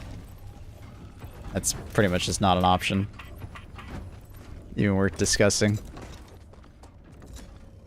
Oh, stupid. I don't think they're stupid. They just designed a somewhat niche weapon that has to interact with dozens upon dozens of things in game, and some things don't interact with things as well as it should, right? It doesn't interact with some things as well as it should. There's a lot of variables with the spear. I think overall the spear is fine though. I don't think it's in a bad spot. I think it's in actually a good spot overall. You know, solid A tier stratagem choice in most situations on most factions. I'd say the only faction I would just like blatantly not recommend it on would probably be bugs.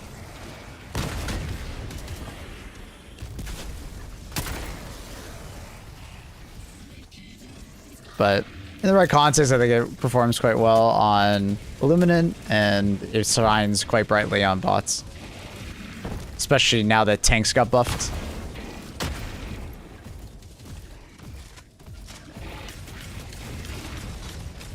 On bugs, it's just hard to use a spear because it's not very ammo efficient versus like chargers, and also chargers get too close to you. It's a little useless. And then versus Ball Titans, not being able to reliably hit the head of a Ball Titan definitely sells it kind of short. Like, I'm not saying like it's terrible and if you use it you're throwing, but I wouldn't recommend it.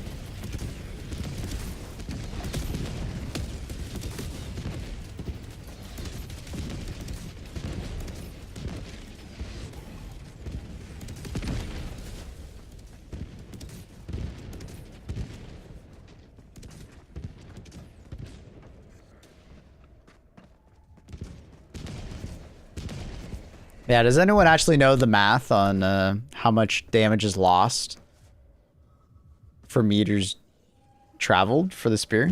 That would be something I'd be very interested in knowing. Because I knew it lost damage. A lot of projectiles lose damage at range, even rocket-propelled ones. But I'd be curious to know how much damage it lost. I don't think it'll be very big.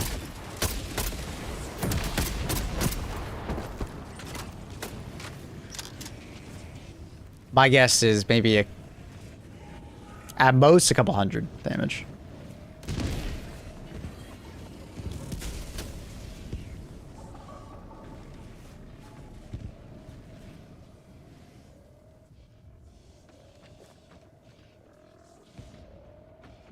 I'm gonna go try to clear extract so it'll be safe when y'all get. Sounds good. I think the only thing that loses damage is the direct impact. The explosion is unaffected. Correct. Like the explosive damage. But I'm what would be cool if they buffed it was make it so that the direct hit aspect of it ended up doing a higher armor piercing.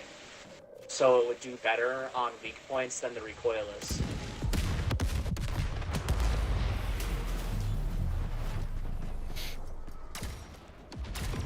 Woogie says it has 0 drag. If Kai stated in his video, I would assume there actually is weapon drag.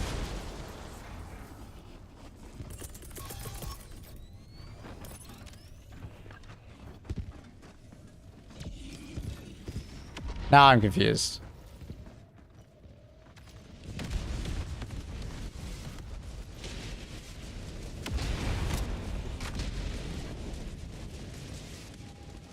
I know the jar does not have any drag, so it doesn't lose any damage over time or distance. Hmm.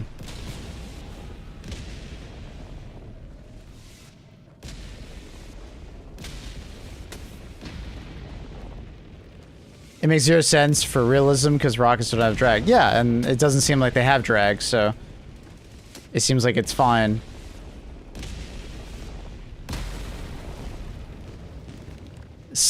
There's been instances where some rocket-propelled ammo does have drag. Which is, you know, just an oversight, basically.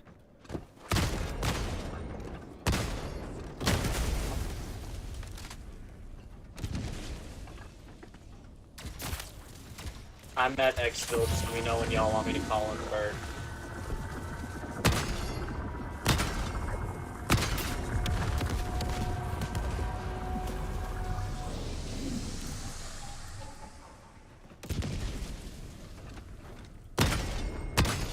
Try to approach Xfield from the north. There's some water surrounding Xfield to the southeast and west.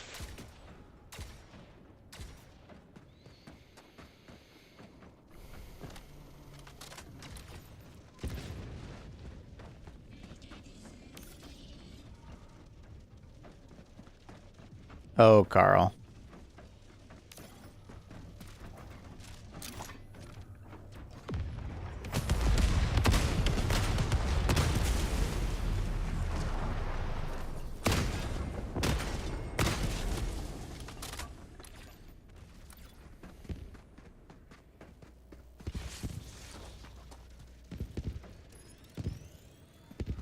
Calling in the bird since y'all are on your way.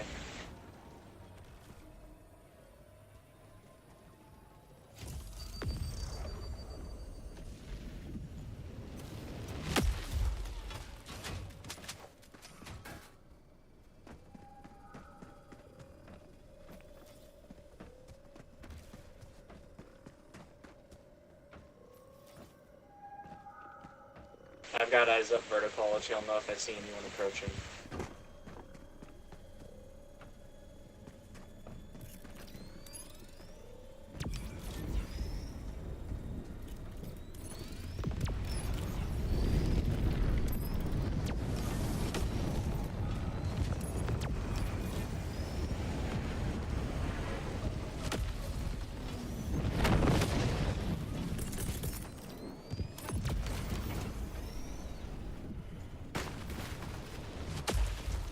I also have an orbital laser on standby should we get hit with a surprise last minute bot drop.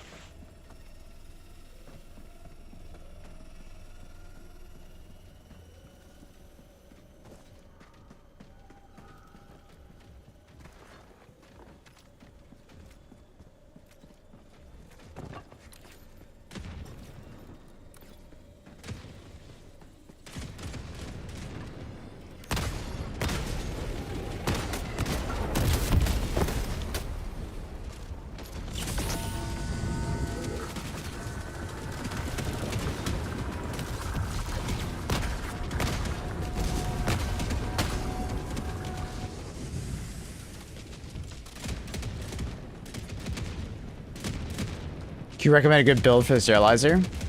What faction are you playing against? Picking up this Quasar so I can help with any gunships. There's 2 Quasars down there. Bots? Sterilizer plus, like, basically any of the heavy pen guard dogs, so like Arc Guard Dog or Hot Dog, are really strong combos. So basically you're just gonna CC lock the enemy while your guard dog like finishes them off. Bots plus Hot Dog don't always work out the best because you gotta play way more aggressive and you can't sterilize everything, right? Because there's a lot of enemies on the bot faction that just can't be sterilized, like, you know, War Riders and tanks and stuff like that. And also you gotta get pretty close. Another thing you can do is like sterilizer plus shield, like the bubble shield, so you can get closer so you can actually like utilize the sterilizer. But bots is one of those factions that the sterilizer is the weakest on, just because of range is a lot of your concern. But what you could do is like maybe employ smoke with the sterilizer, and then like bring a guard dog, like, you know, like the flame guard dog or arc guard dog, and like just kind of rushing in there, keeping the enemy CC'd while your guard dog and you like finish them off. I found the shield, bring the thermites, bubble, and the orbital sterilizer, not sure what it's called, work really well because they'll damage a bunch of enemies while also giving you both cover and concealment temporarily. So like,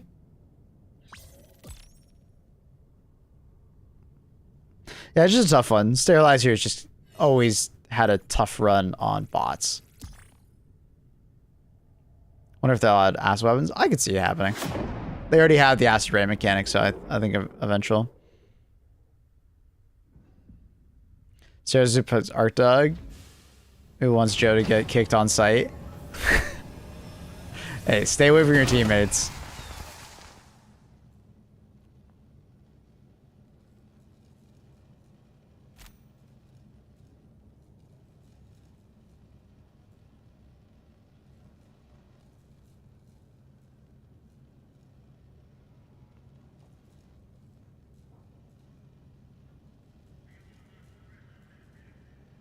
We both had exactly 114 kills.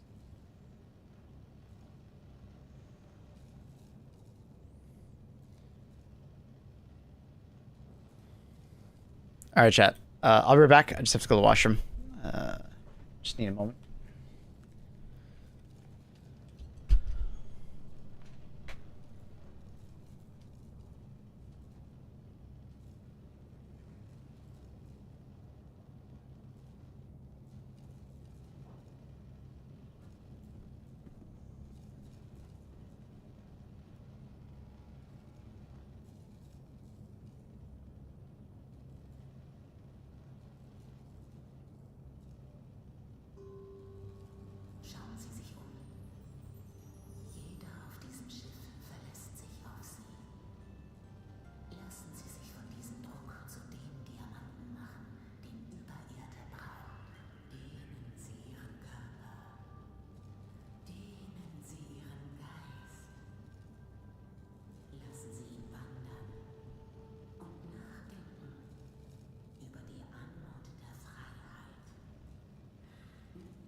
How many rounds do we get through the rotation?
fucking 30 common samples away from getting the expanded weapon spade. Y'all see them? You mind grabbing them with paper?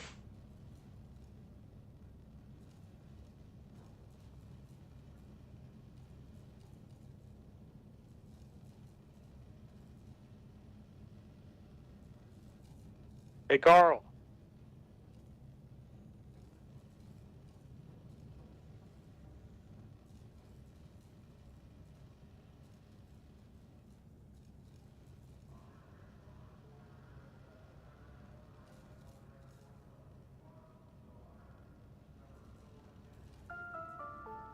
Dank des verpflichtenden Auftragsfreiheit-Programms von Übererde können sämtliche Bürger frei entscheiden, welche Regierungskarriere ihren Träumen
Okay, sorry about that.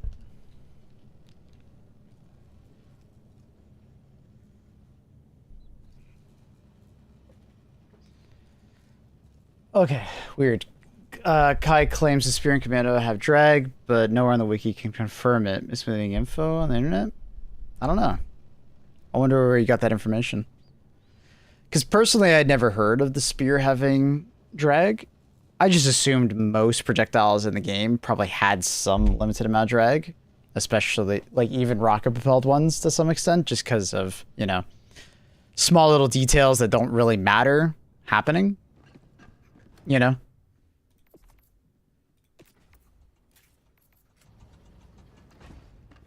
Like, in the vast majority of situations, drag just doesn't matter. You know, it's usually like a couple points of damage over a long distance. Like, the only time that drag has actually mattered as far as damage in this game, from like a support weapons point of view, is basically like, you know, AMR, but that's how they balance it for like hitting eyes on Hulks, and like recoilless. Remember when recoilless couldn't break the armor on the front leg because it had like a slight amount of drag? It was like the same damage necessary.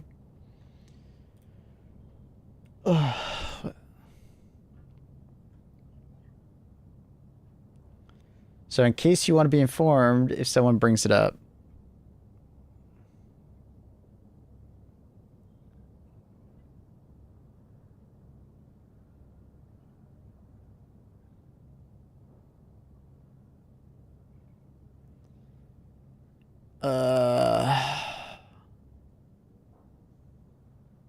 Just like going through this. Exception to the rule is guided projectiles lose speed, but are programmed to accelerate to match their initial velocity, simultaneously resulting in no damage lost. These weapons, spear, commando, pistol, warrant, and launcher. Weapons with zero drag do not suffer damage fall off. Explosion from projectiles is not affected by the system, only projectile. Okay. So there is a projectile on it, or there is drag, technically, because they're guided. Probably because they're trying to, you know, match the trajectory it needs to land at. But they also gain and accelerate midair at the same time. So there is no damage fall off, effectively.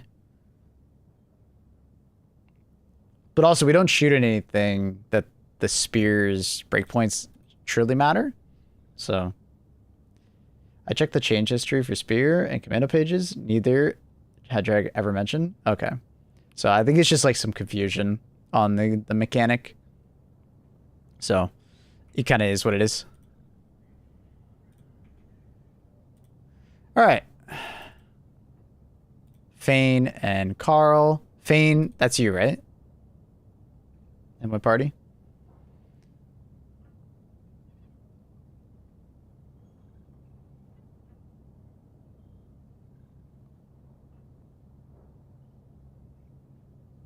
Damn, swords. Gamer.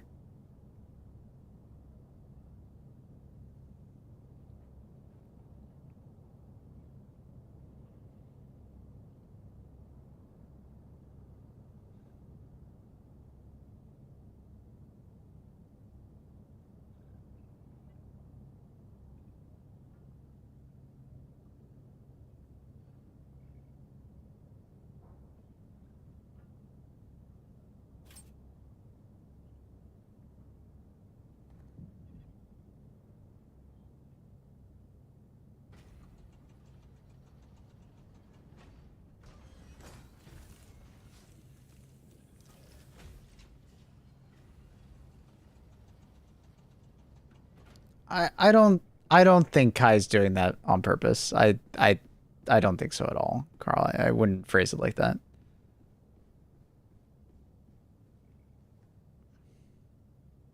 It's just a misunderstanding.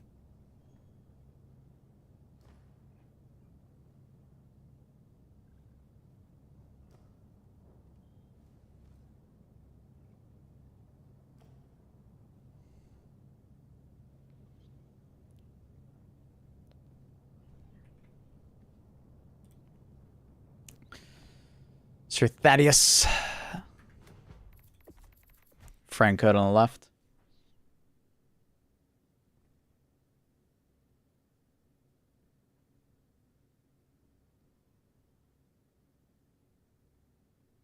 I remember why he vouches for the 5k damage on the spear. It cannot one-shot warp ships with the shield down. Yeah, no, I get that. It would be cool if it could be a combo weapon, shoot the shield, and then fire it, knocking them out. Can't it one-shot them if it hits the center, though? Like the circle? But I guess that kind of hurts the spear because it doesn't reliably hit that.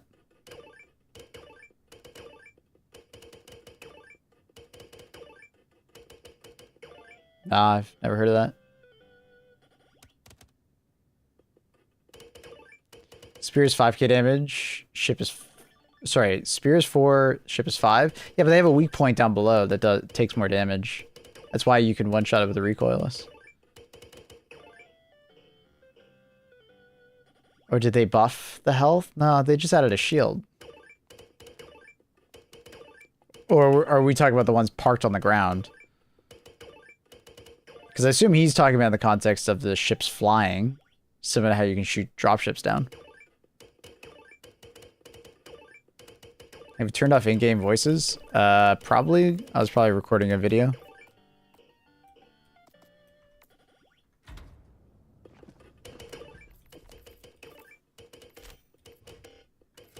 One's on the ground. Oh, okay. Yeah, you're not going to hit that weak point unless you shoot inside the door.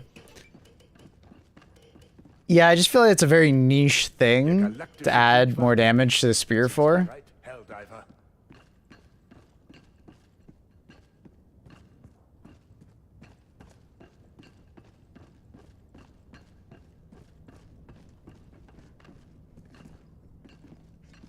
Because, like, adding to 5k damage might add unintended effects elsewhere, making the spear too good. I don't know all the numbers. I'm not that well versed in it, but... Fane, Magikarl, and Sir Thaddeus. Thaddeus, I've added you. Yeah, it's really weird that the bot mortars aren't targeted. I remember using the spear... I think when they added the extra ammo on the back, and I noticed that.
Start initiiert.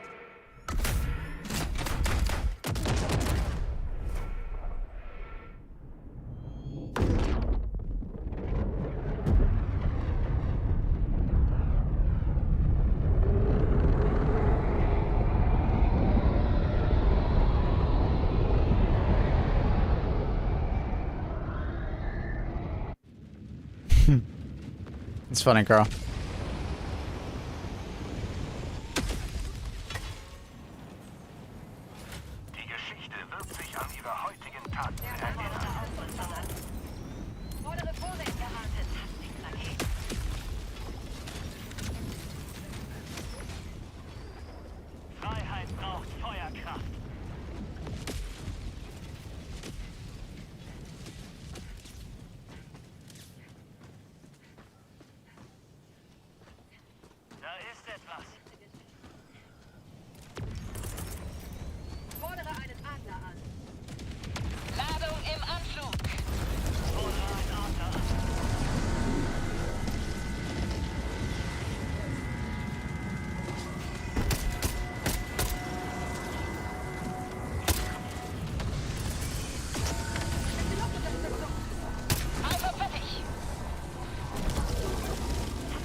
im Weg.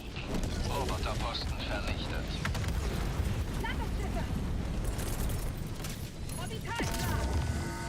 Orbitalsperrfeuer im Anflug. Abstand halten. Demokratie im Anmarsch. Angriff gefunden. Anfrage bestätigt. Verstärkung im Anmarsch.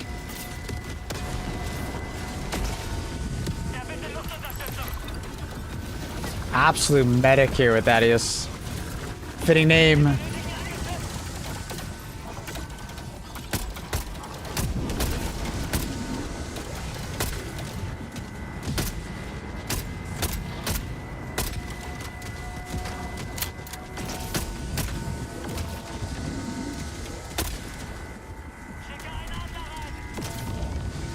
I feel like I'm gonna get a headache from the stim noises though.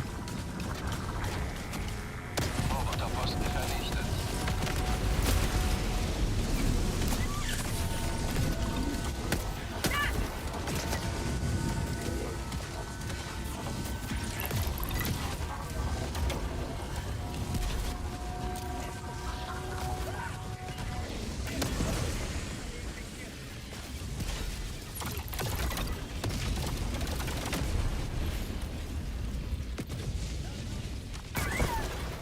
Oh fuck.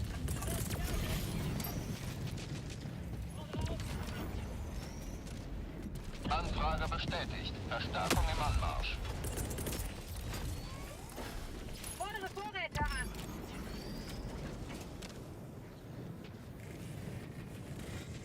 For the cats, they've awoken. The sun's up.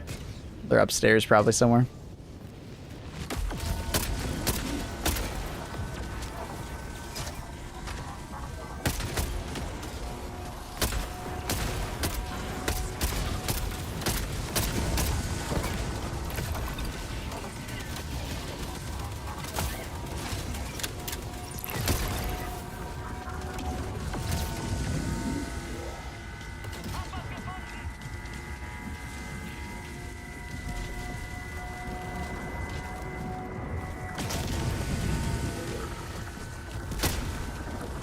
Hab was gefunden.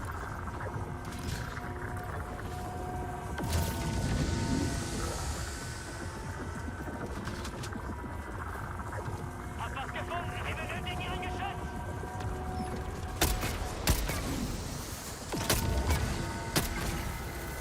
I think I'm gonna have to mute my game. Neues Magazin. I swear I'm literally just gonna go insane. Lade da.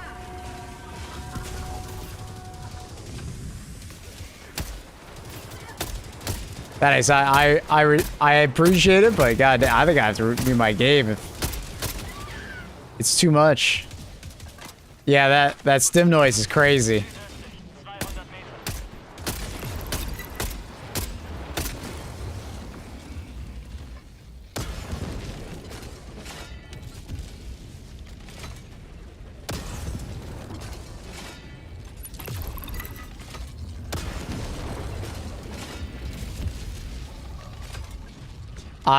I respect it and I appreciate it, but goddamn, that is a lot of stims. Oh, it's kind of just, it's like peaceful now. Hab was gefunden.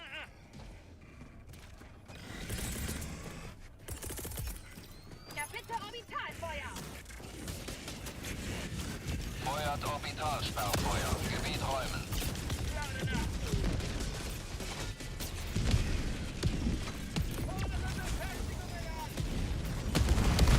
Keep stimming will break him. I will probably go insane.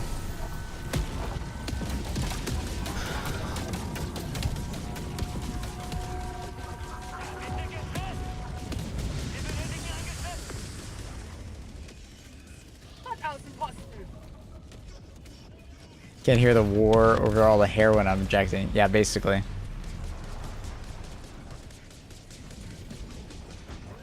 Roboterposten vernichtet.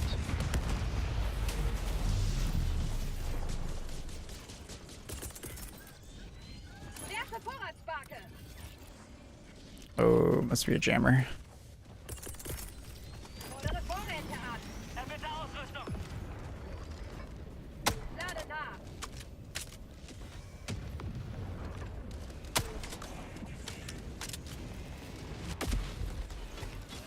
Not out of range.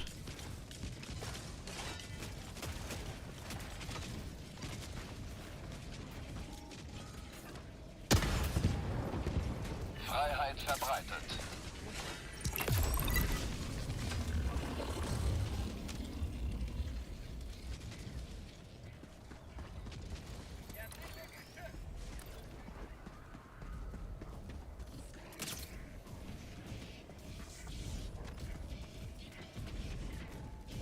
Wir benötigen ein Geschütz!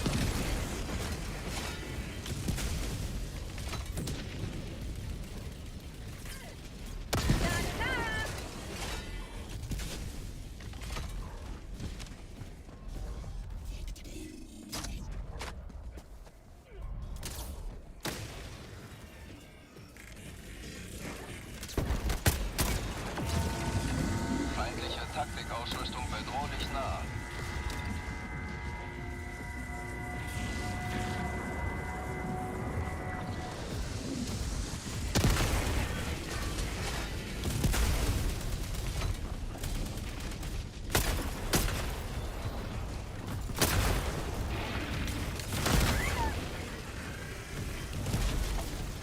Teamnachladen erforderlich.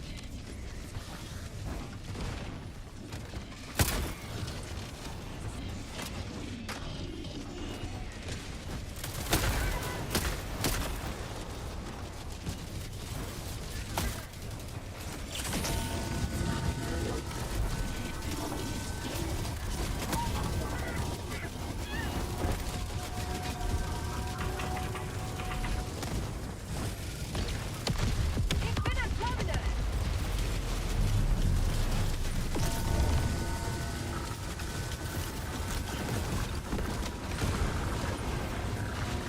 Essentielle Taktikausrüstung verfügbar.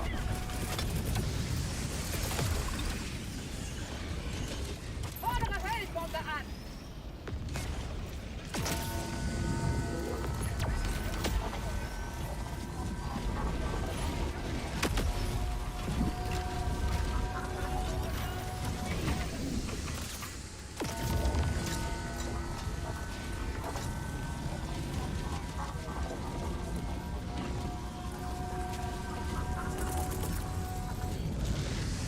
Bordausrüstung zerstört. Stärkere Waffen. Taktikausrüstung im näheren Umfeld.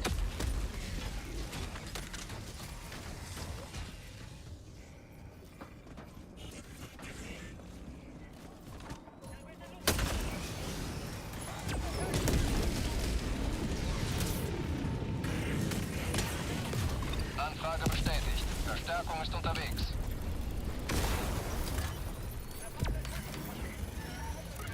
Ich gehe am Terminal.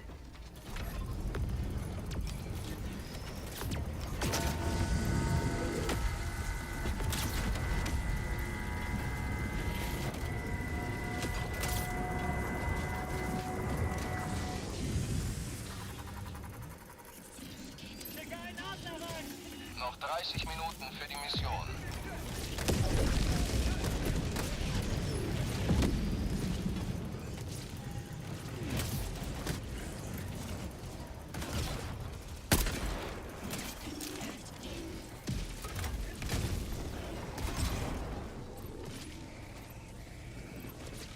You tired, man? I'm okay. Missionskarte aktualisiert. Not really tired, just kind of out of it. Got things on the mind.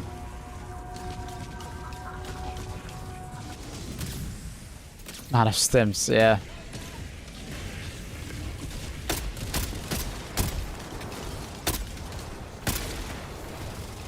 Neues Magazin.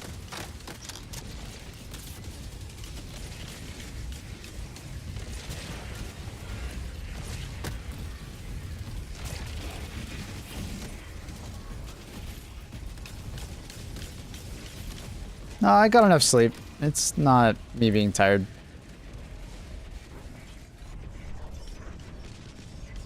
Yeah, everything's okay. Just sneaking. Taktikausrüstung bedrohlich nah. Missionsfortschritt notiert. Gonna win this major? Not sure.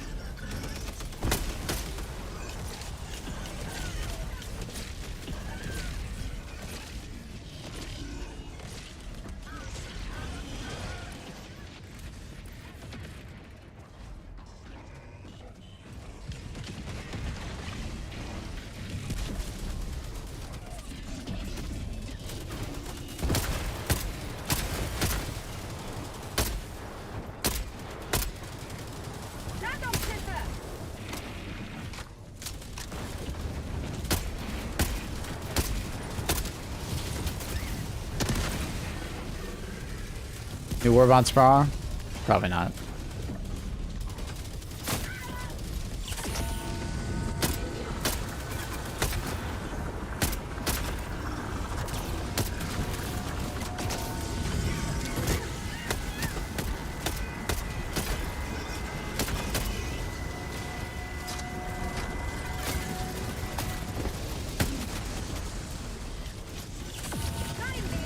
Neues Magazin.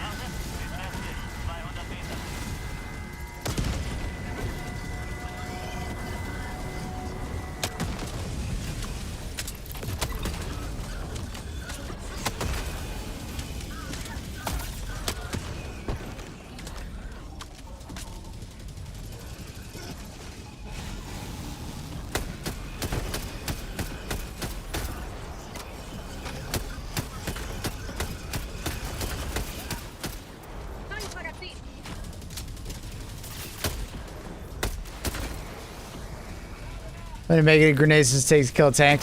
1, if you get the flank. 2, if you're kind of like just throwing it at the front.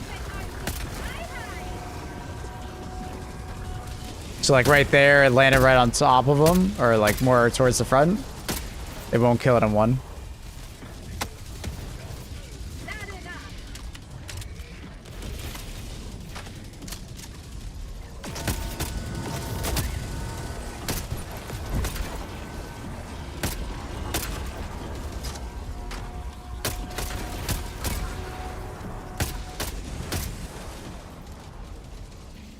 They recently gave the tanks basically just like more straight up health, which I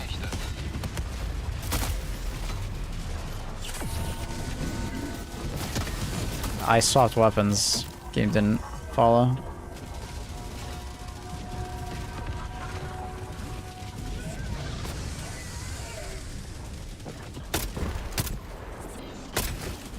Letztes Nachlauf.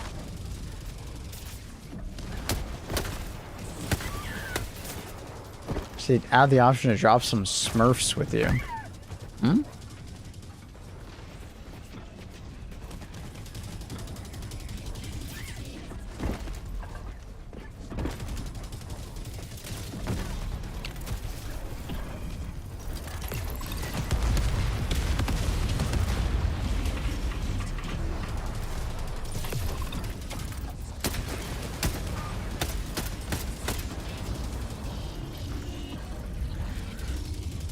Siege Troopers?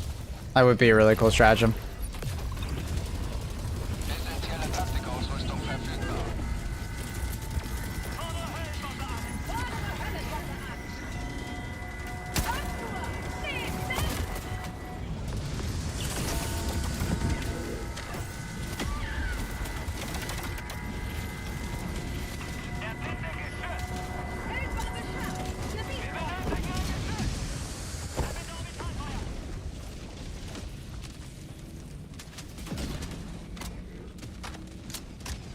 Roboteranlage zerstört.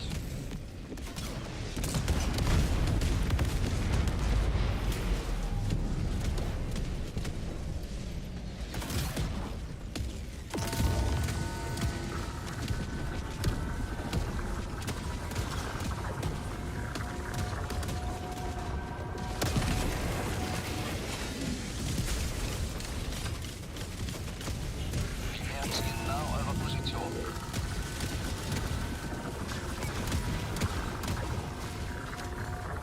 Ich brauche Vorräte. Erfinde Ausrüstung. Vielen Dank.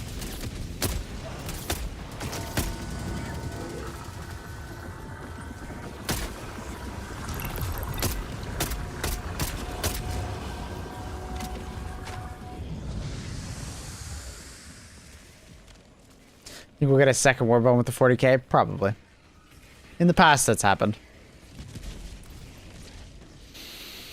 So, like, if they do, like, a big update, you know, Positioniere which I think will probably happen sometime in the summer, maybe early fall, we'll probably get the Warhammer 40k one alongside somewhere. And then, another Warbond that they have waiting.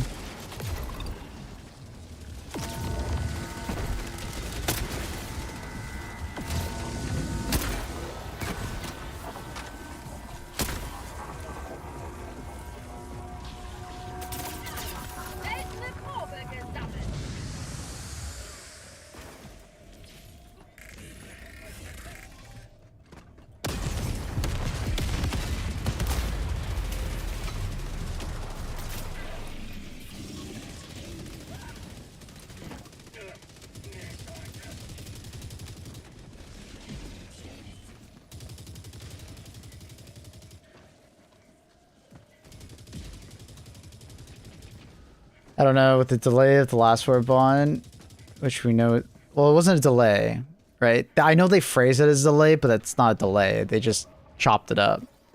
They always have like Warbonds. How do you think they always release a Warbond every 6 weeks? It's not like they, like when they ship the Warbond, they start working on the next. That's not how that works. You basically have teams that are kind of leapfrogging each other to release updates, right? So there's been a team working on, let's say, the next big update for HD2, like the next like attack on whatever Illuminant, whatever, right? Like the attack on Cybersyn, right? There's a team just working on that the whole time, right? They didn't just like start working on it like the month before or something like that. It's been working on for like 6+ months probably, right? Same goes for a Warbond. There's a team that works on a Warbond 6 months in advance, and they're just constantly like rotating to like the next team, right? So I bet there is a Warbond ready alongside the 40k. It's just whether or not they'll release it and when, that's more the question. Because they received a lot of feedback of people basically telling Arrowhead that, like, hey, too many Warbonds. The more casual audience can't keep up with all the Warbonds, and it's leading to people feeling pretty fatigued, basically. So, is it possible they'll slow down? Maybe. But I bet they have a Warbond ready.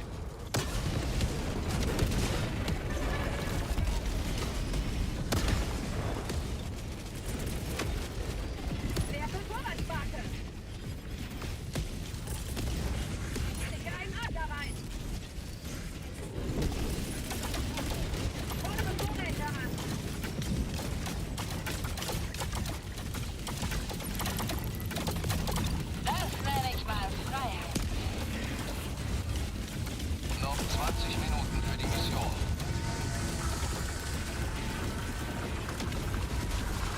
Now, I am curious to know if the second Warbond that they have is another vehicle Warbond. Because if it was a second vehicle Warbond, they might have to scrap 2 Warbonds. Which would be pretty crazy. I don't know about the Warbond, the pipeline they have. I keep up with the leaks. The Warbond usually gets leaked quite a bit before the release of them. There isn't much. They've got better at hiding, but we'll see. Frage bestätigt. Verstärkung im Anmarsch. Yeah, I don't know. Hopefully I did, because I hate all the leaks.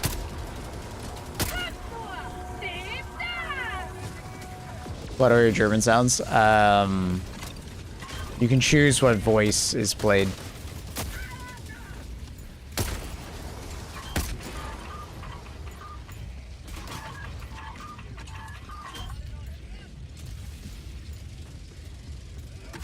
I wonder what percentage of SC is farmed versus paid. They said majority is farmed, but... Or majority of Warbonds are bought, so... I would probably say 60-70% is probably farmed. Probably more. Be my guess.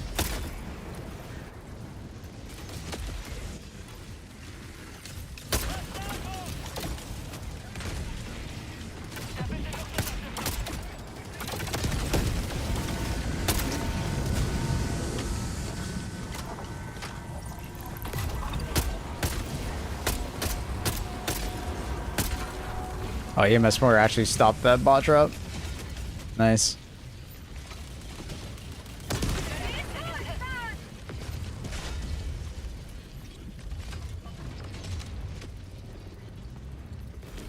Yeah, that's... It's a kind of... I guess you could say it's like a chicken and the egg situation where, you know... If they don't release enough Warbonds, nobody buys Warbonds, and then Warbonds aren't economically viable. Because obviously, people need to buy Warbonds in order to make Warbonds viable to keep making. Like at the pace they are at. I'm sure they'd still make Warbonds if they weren't paid and they were all completely free, but it would just be at a much slower pace, kind of like Deep Rock Galactic or something. Right? Or like Space Marines 2, where it's like funded by like you know, the superstore or by, you know, people just buying the game. Like, if they go too fast, you know, people get burned and they feel like they can't keep up. But like at the same time, that feeling is what kind of keeps people buying war bonds. I don't know.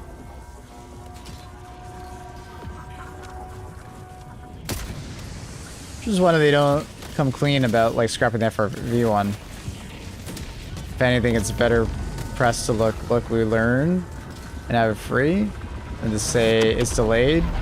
No updates. No, you're misunderstanding.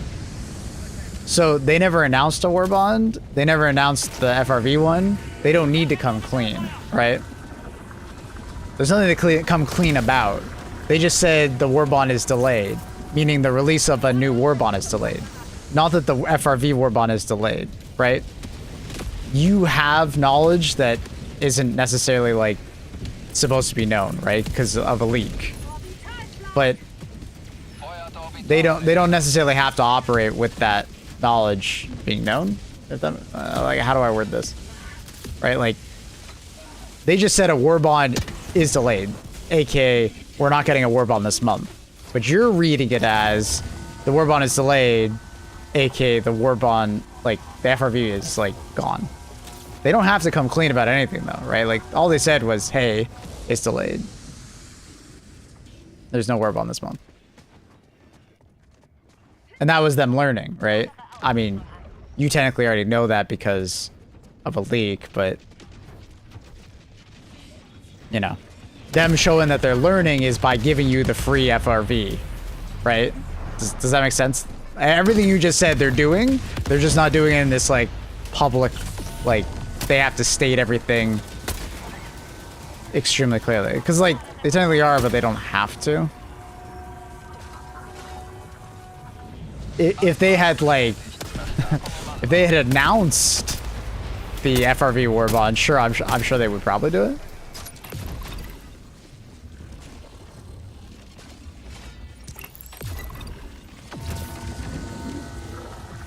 $40K warbond for real money only. Can you imagine? Oh, that would be terrible.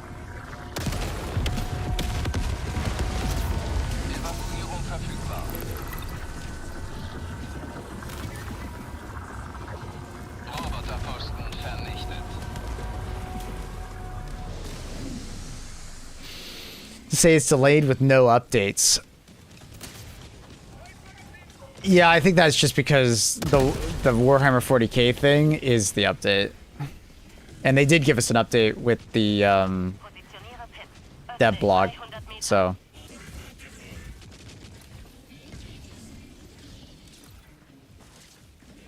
I think it's a bit of a weird spot for Arrowhead to be in because so much has been critiqued about them that they are probably reorientating and trying to figure out what their next steps are, and players want those next steps immediately. And they all want it in paper. But it'd be best for them not to rush it. Because I think the supply FRV was an example of it being rushed, and then now we have to wait till October for the rest of the players to get it. And that was them making a hasty decision, and I don't think that was a good decision.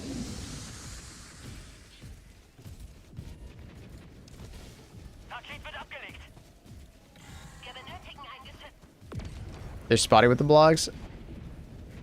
I think they come out when they're necessary. I wish they would be more transparent about the delay and why everything was happening the way it was. I mean, I think that's in that blog. I think you should go read that blog again, because I think that was answered in that blog. They heard the feedback about the mech, which is why they were giving the supply FRVs and stuff, right? Like, I think what you're looking for is there. You might have just read by it, or not remember that it's in the blog. But also, yeah, Carl is correct. The Helldivers community loves to, like,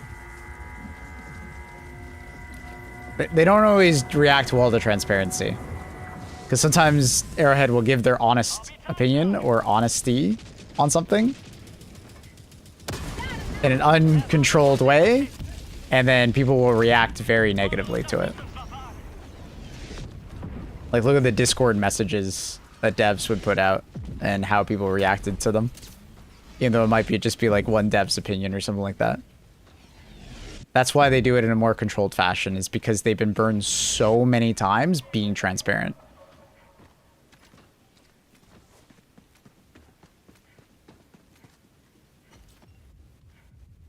What do you mean? Can you show examples? Which one? Which part? About the blog? I mean, in the blog, they literally state that, hey, we hear your feedback about the mechs, and we hear your feedback about not having enough MOs. Here's the supply FRV.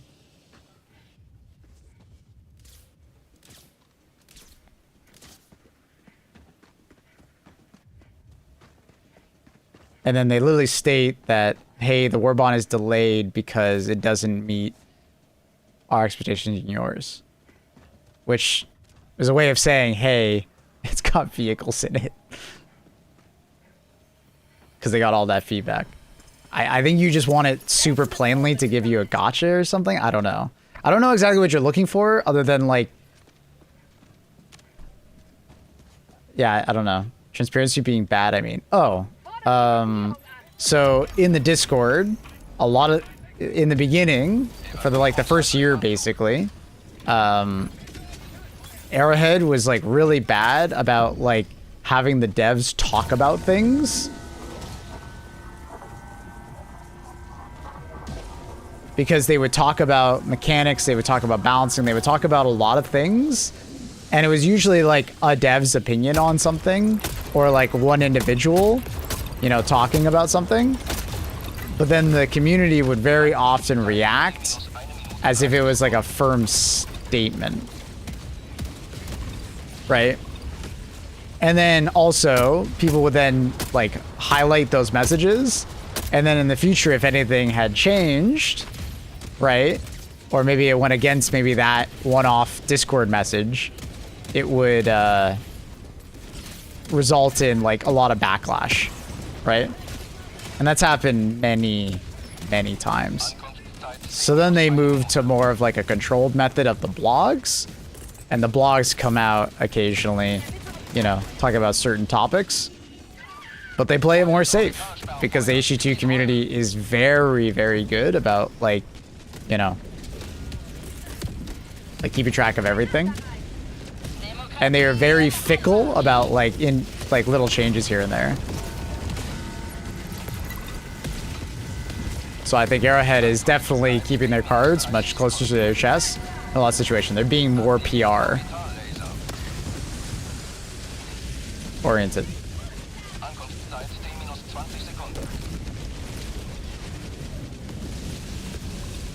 But in that blog, as far as, like, if we're talking about the, like, they were pretty clear about what they were doing and why they were doing it in that dev blog, if you read it, and what they wanted to work on in the future.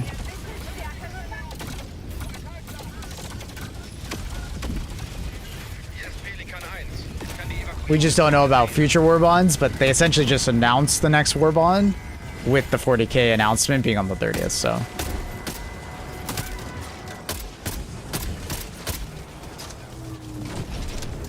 But like I said, I think a lot of it right now is they're trying to figure out what to do next and make a plan. That's my read on the situation.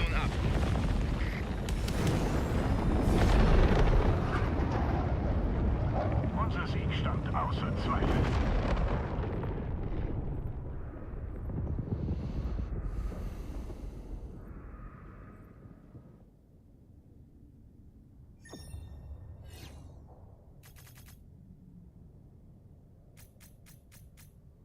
I got his Riverman mid. Yeah, it's been kind of power crept, huh? I'm sure you did get the most kills. You can grin, how are you?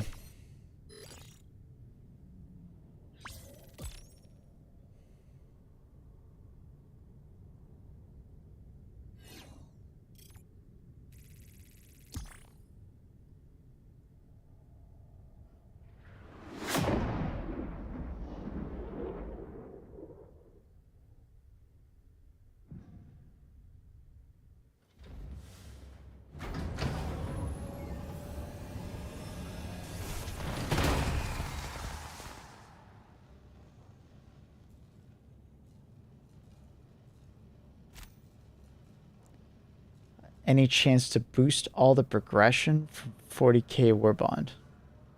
What do you mean, Gary?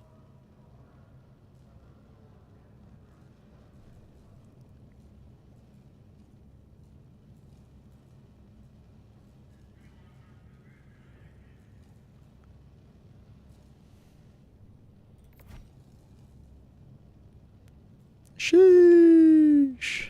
No deaths, though. Thank you, Mr. Thaddeus. Look at the Discord post. Mitch said the last Warbond listed on the Warbond for June needs more time to cook.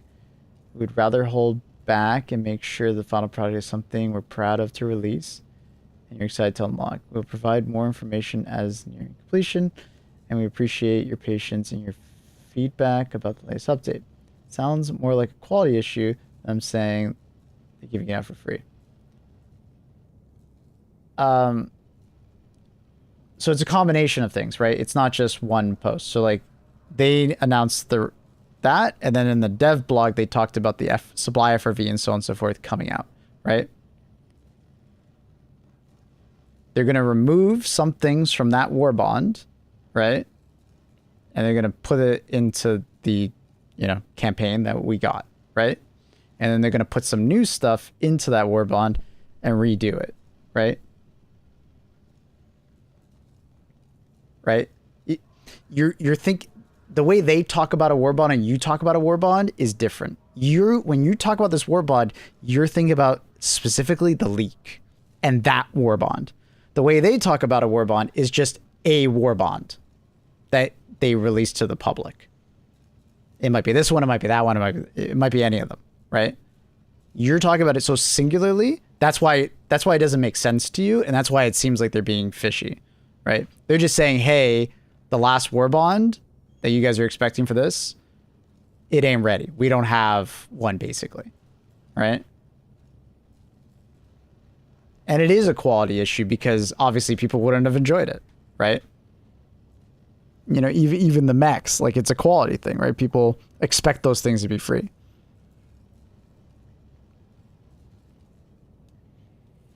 Sorry tonight. You're fine, bro. You're fine.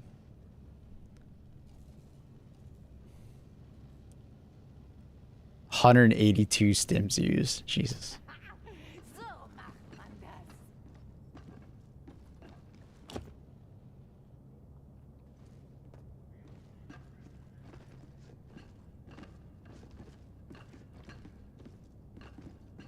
Verbündeter Zerstörer hat Geschwader verlassen.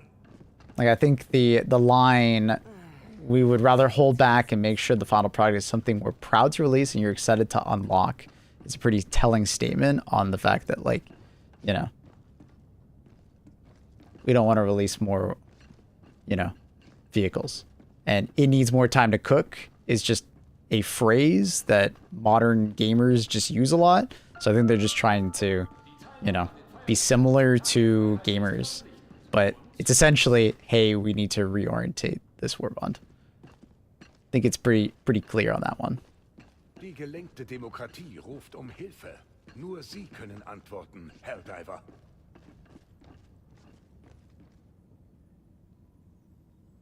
Because needing more time to cook doesn't necessarily mean it's a quality issue. It could just mean they need to redo things or add new things, right? How do you go with that is?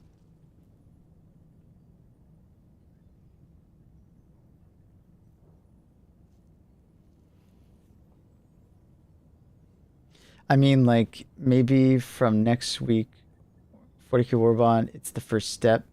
Ship module level 300 something like this will cook faster. I think the dev blog that estimated when things would come out are probably going to say the same, Gary. It's up to interpretation. Hindsight is 2020, and I remember thinking it was a balance issue related to the stuff in it, not to do with the vehicle thing. Maybe I'm just dumb. The next blog post they did was cracking down on super credit cheaters, by the way. Der galaktische Krieg wartet It's nicht. up for interpretation. I think it's pretty clear. The thing is that you have knowledge about something else and you're connecting dots. You're being human and you're making a pattern, right? like, I don't think they really needed to say anything more. I don't know if like you're expecting like a gotcha moment where they need to come clean about, hey, our next war bond had an FRV in it, and we're sorry for not, you know, knowing that in advance. Like, it's just like, why do they need to say that, right? Like, what benefit other than your satisfaction does that come with, right?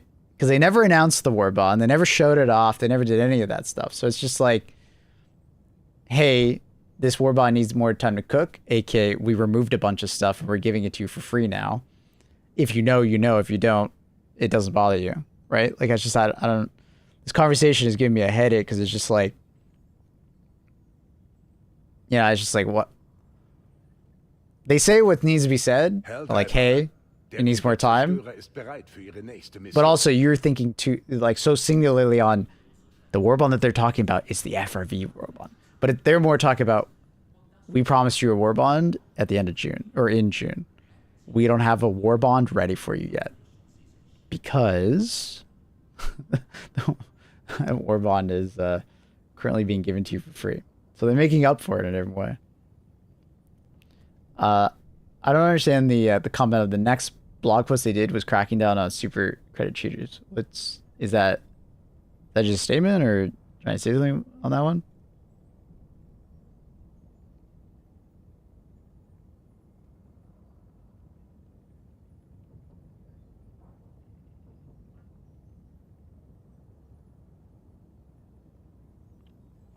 Don't trust devs so much. This is all PR talk.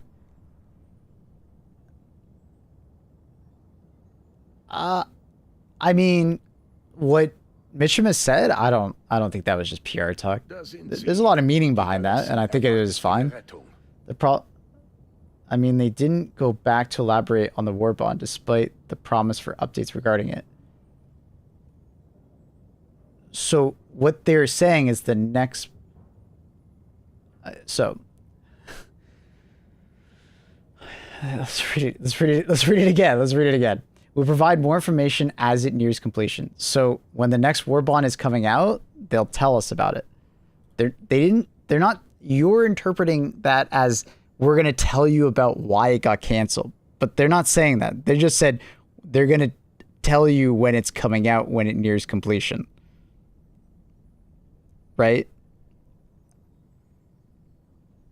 God, I feel like I'm having a headache reading your stuff, Cosmic. Like, you want it so badly to, I don't even understand. Ugh. Like, you're reading into it so hard. It's pretty plain. They're just like, hey, we'll give you updates on when it's releasing later.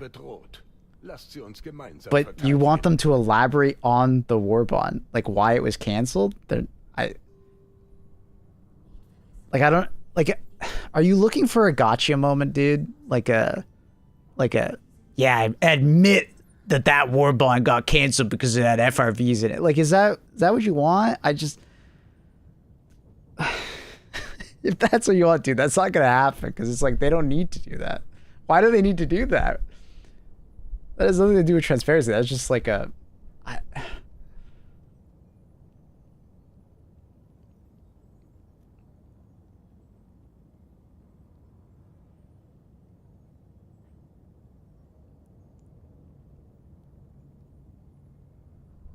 don't know. I'm lost. I don't understand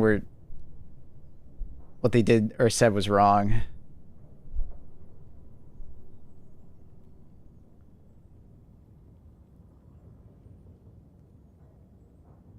Die gelenkte Demokratie ruft Hilfe.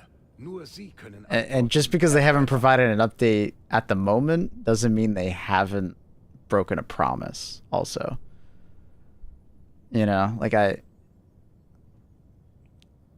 I'm sure we will learn about the next war bond coming out fairly soon, alongside maybe the 40K.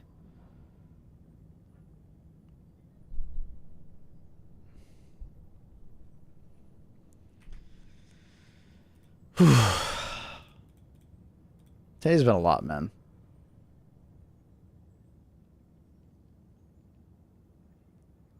I just don't get attached to the new content schedule. I think they're working out their next content schedule because a lot has changed. I assume we were still getting the June Warbond. It's coming, dude. They're working on it.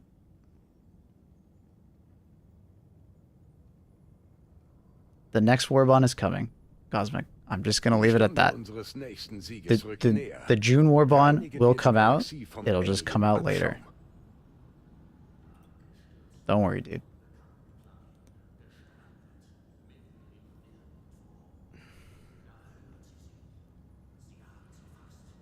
They just took some stuff out of the June Warbond and they need to place other stuff in it. Verbündeter Zerstörer im Geschwader. Aktiviere Orbitaldüsen.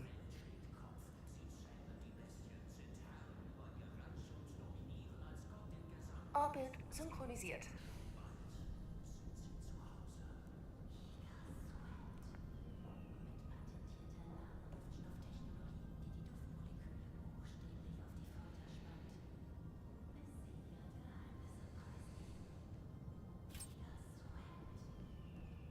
Verbündeter Zerstörer im Geschwader.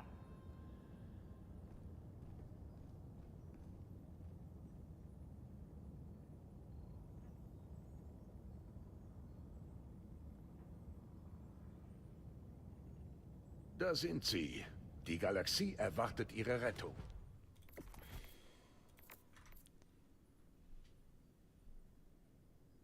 Kayanen, feel free to add me. Friend code on the left side.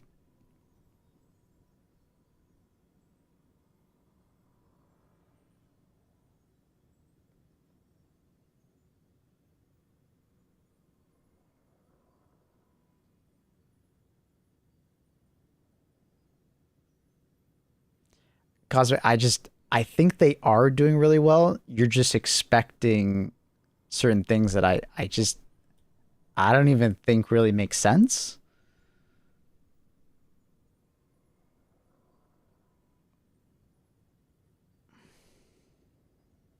Like I'm having a hard time understanding your points and why they like I'm having a really hard time wrapping a mind like what they did wrong here.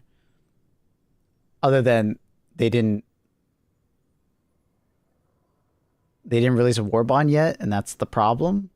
They didn't provide an update yet, and that's the problem. But it's like, just because they haven't given an update yet doesn't mean it's not coming. You know?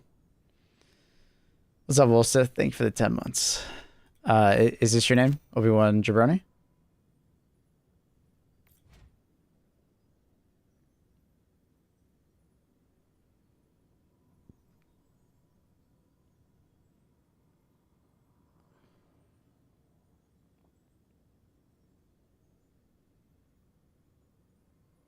A lack of an update this month? Why couldn't we just say that? I'm sure it's coming, dude. I think they're in a position of they're changing a bunch of stuff due to the overwhelming feedback they got, you know, last month.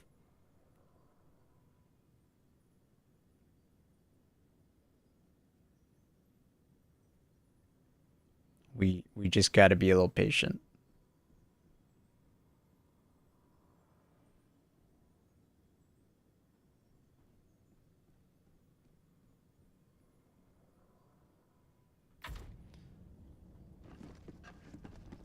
Sometimes I envy your job, sometimes it's days like today.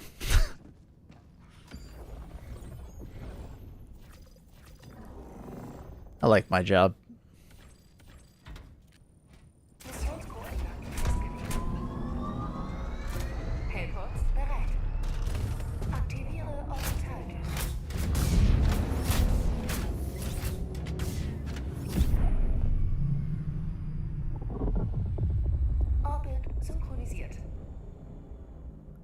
If they express, they scrap the FRVs and are releasing them for free instead of saying the June Warbond, which is Cosmic. I'm having an aneurysm.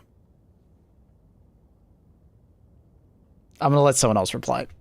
I can't do it. I can't do it, bro. This is not the day. I can't do it. I'm sorry, I can't. I can't.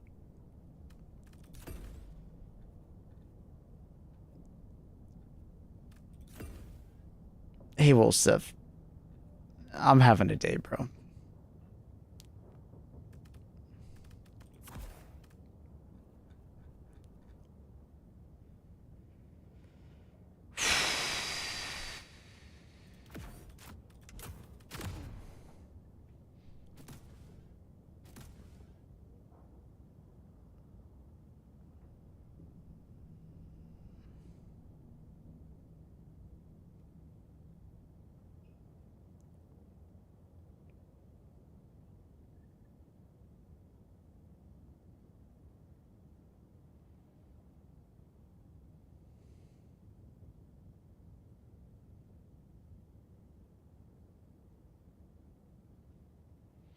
Yeah, it's just Lady Gaga. Vash, yeah.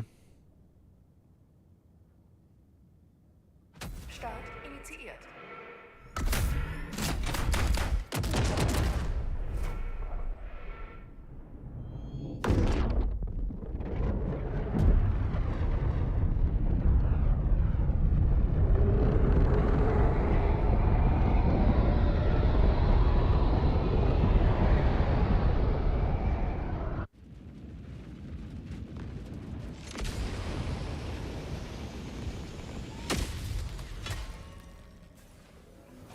Los jetzt.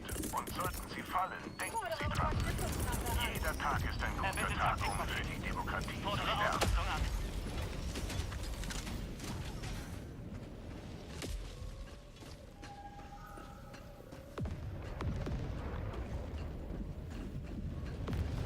Positioniere Pin nordöstlich, 100 Meter.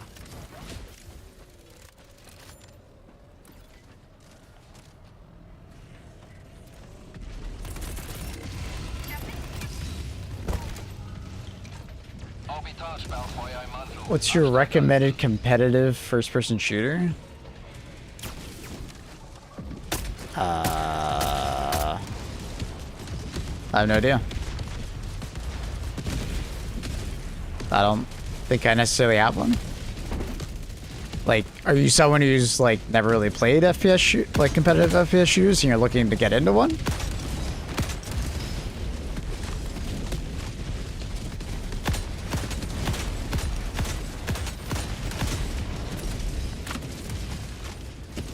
Concord.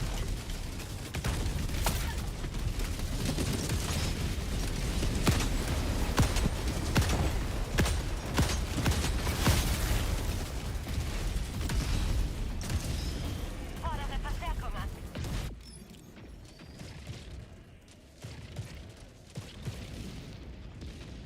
I don't know.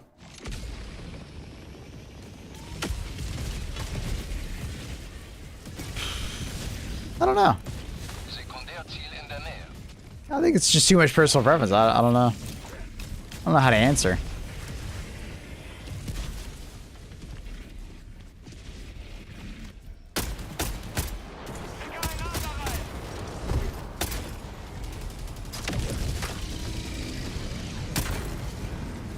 Fordere Unterstützungsverfahren.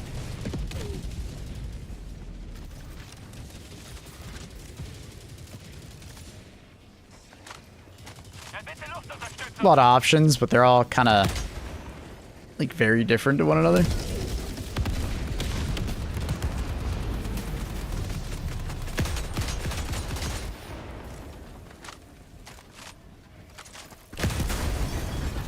I don't think I have any that I would just like recommend. Tennessee Sandstorm. Well, I assume when they talk about like competitive, they're asking about like ones that actually have like tournaments and stuff.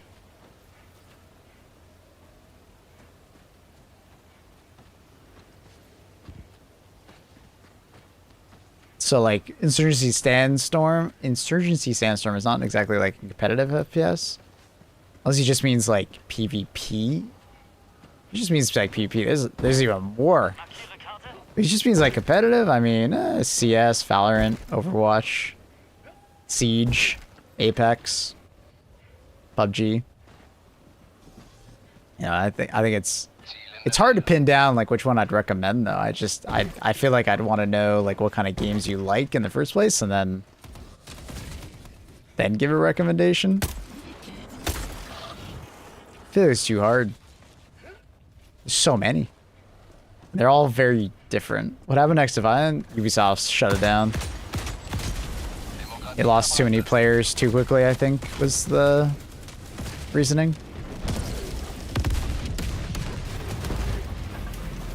PvP's greater than PvP. As I get older, I'd agree.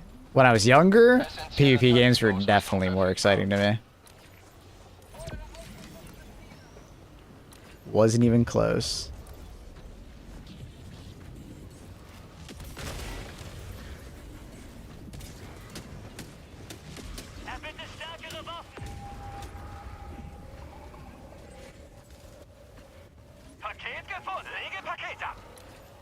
You just started a PvP engagement, yeah.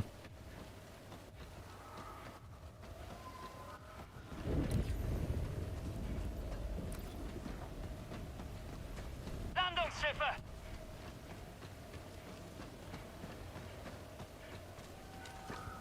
Loud enough!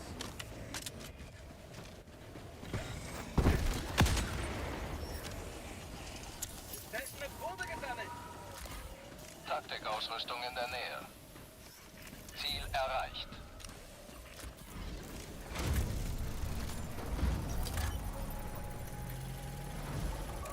Ich bin am Terminal!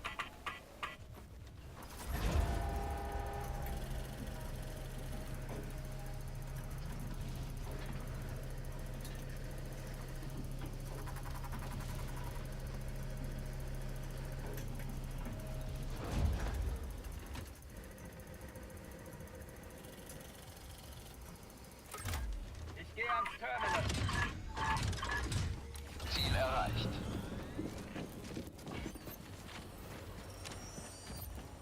CC's full of cheats, just don't play like the main matchmaking.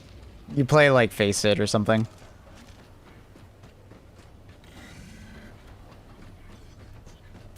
Bordaußenposten entdeckt! Der Bitte gestürzt! Wer ist mit der Nase?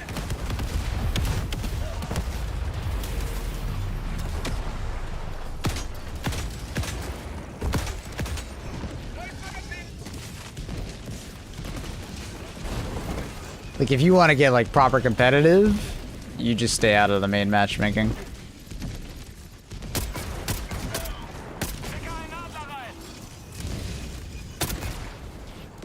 Or you get into like the trusted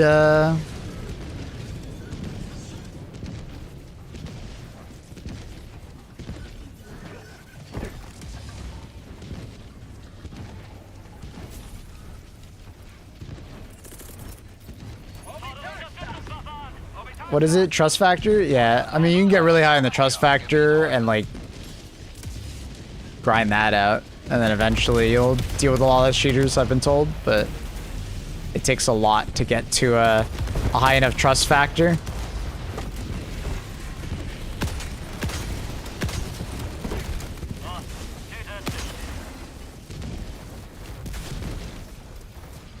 Really? Never mind then, fact try. I've heard differently, but that's crazy.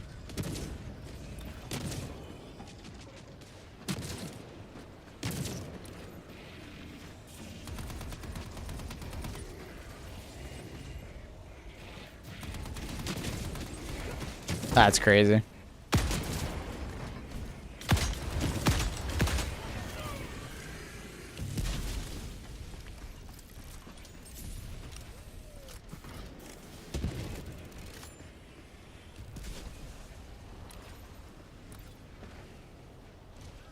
I have no idea what that...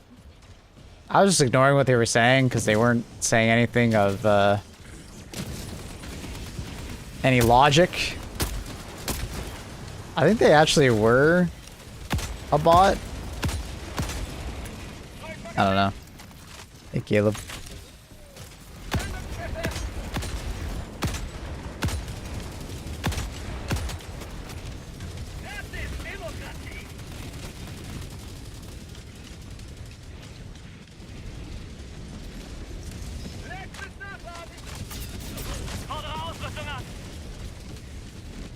Ah, it's just weird. Yeah.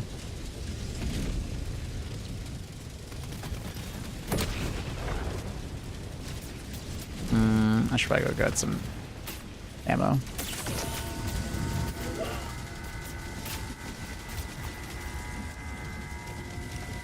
Yeah, maybe someone just on an influence of drugs or having some mental stuff. I don't know.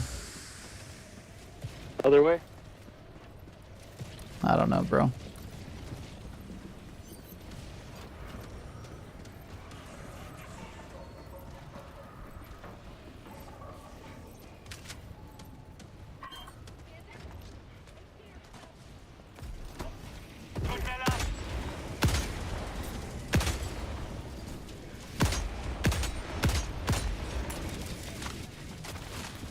Erbitte Orbitalfeuer!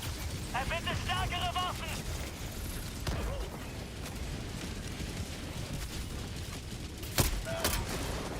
Kostet ein wenig!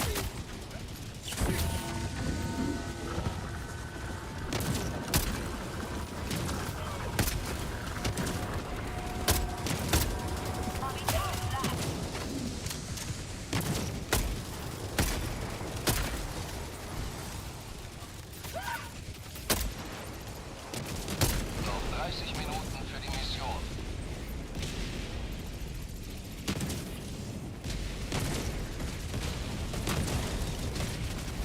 Count's only 6 years old, so it's probably a bot.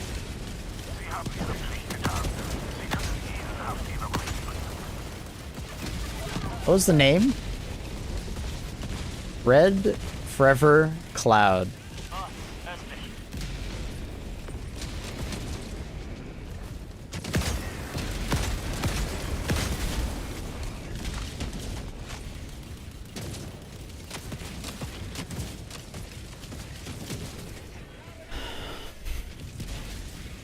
Evakuierung verfügbar.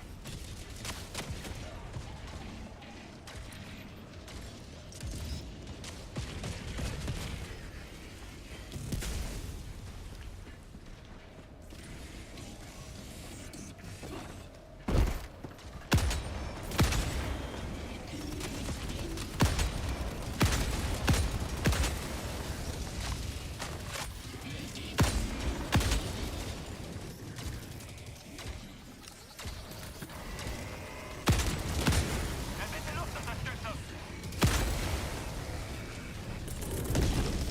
Erbitte Orbitalfeuer! Feuert Orbitalsperrfeuer. Gebiet räumen. Watch out for the 120.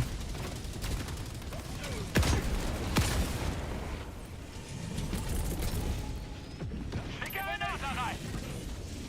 Geschütz kommt. Orbitalschlag!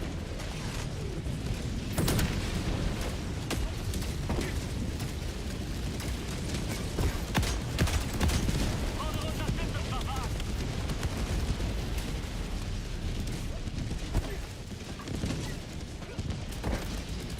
Erbitte Luftunterstützung!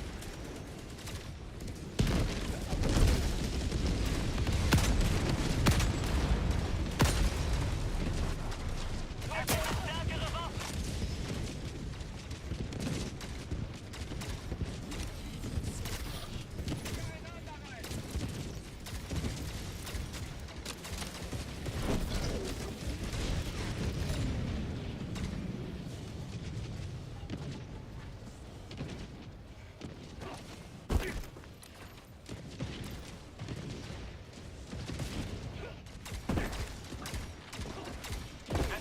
It's a lot of patrols.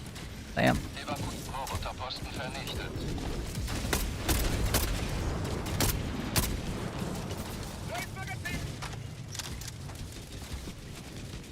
Erbitte stärkere Waffen!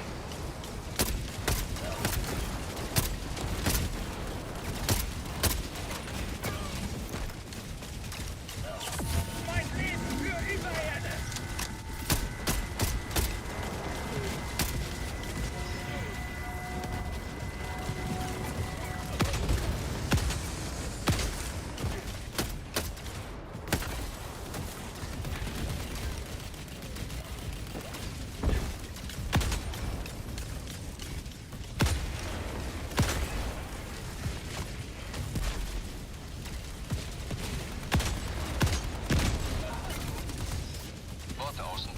zerstört.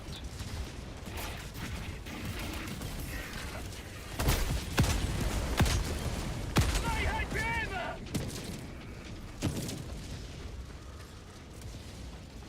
Letztes Nachladen!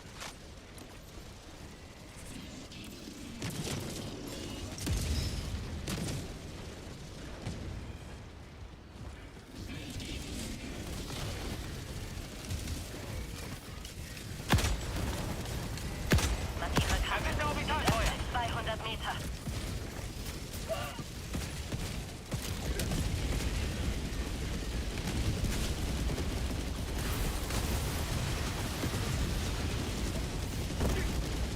That was a cool moment, damn man. Yeah.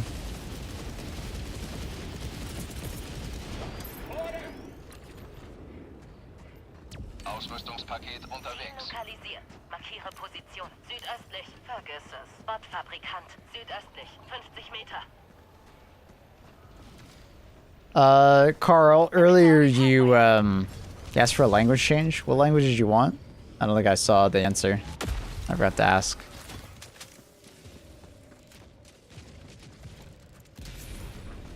Fordere Unterstützungswaffe an!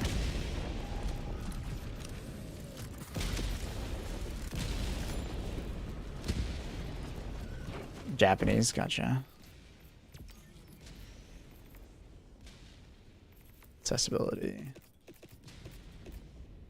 Is that one? It's this one, right? I think so. Yeah. My 40K trailer, the 30th. What day is that? Thursday? Yeah.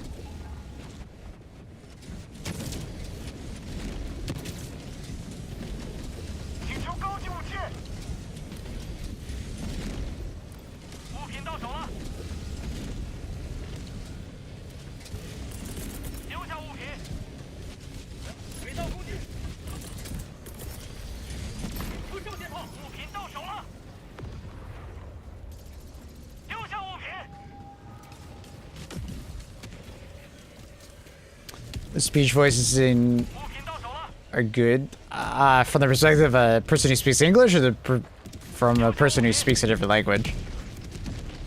Or from the perspective of someone who speaks English, I really like Latin American Spanish. German sounds pretty cool as well.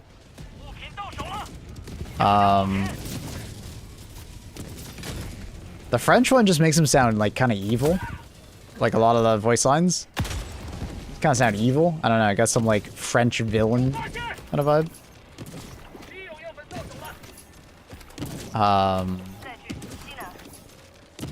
Chinese is pretty good. I didn't like Portuguese. I feel like Latin American Spanish is my favorite. Italian, it was kind of whatever. French, yeah. Yeah, I'd say it was like German. Isn't gonna work, Benzie. It was like German, Latin American Spanish for sure. Japanese does sound pretty cool, and Chinese sounds pretty cool. You speak French, Mabel? Very little.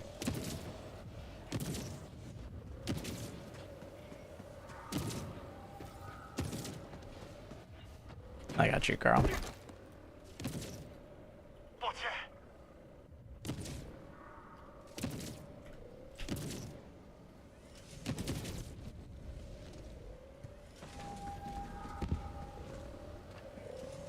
It's a hard and rich language, I'm sure it is.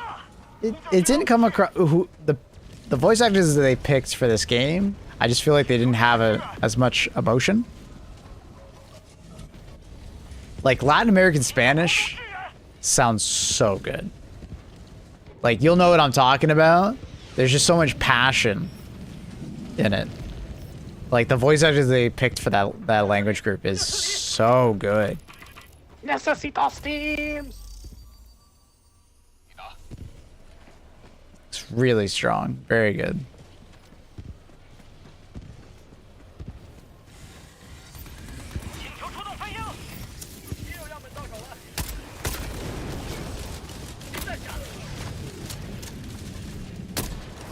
Why does this sound more Chinese than Japanese?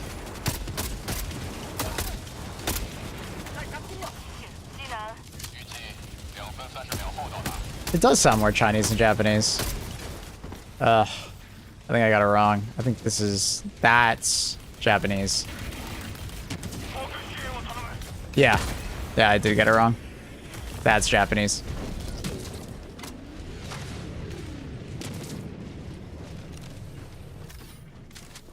Immediately I heard it.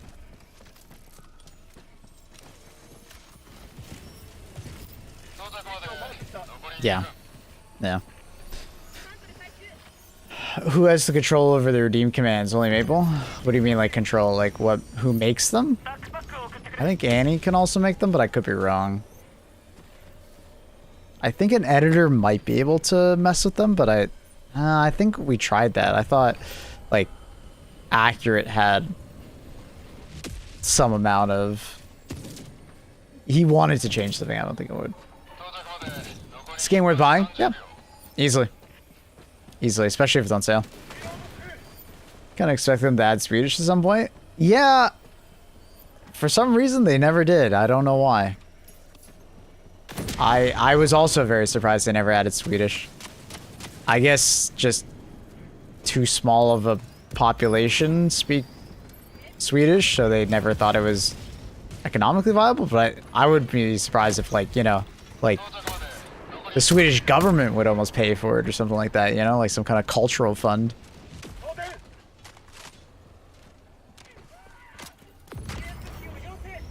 But, yeah.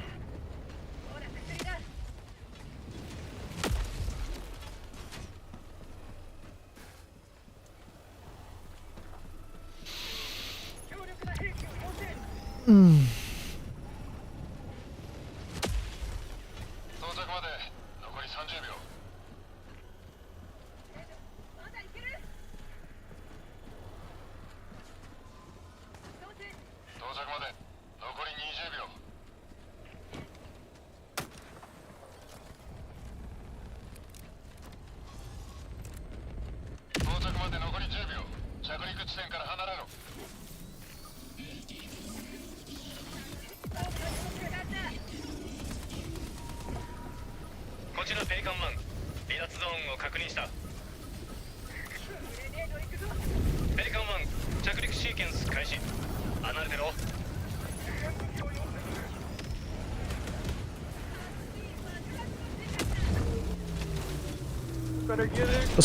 What sort of mission is good for commando missions? Or sort of loadout is good for commando missions? I recommend, like, laser 380 and then support weapon of choice and a supply backpack. Supply FRV is also a pretty strong one. A mech is not a bad option, especially if we're pretty good at piloting and keeping it alive.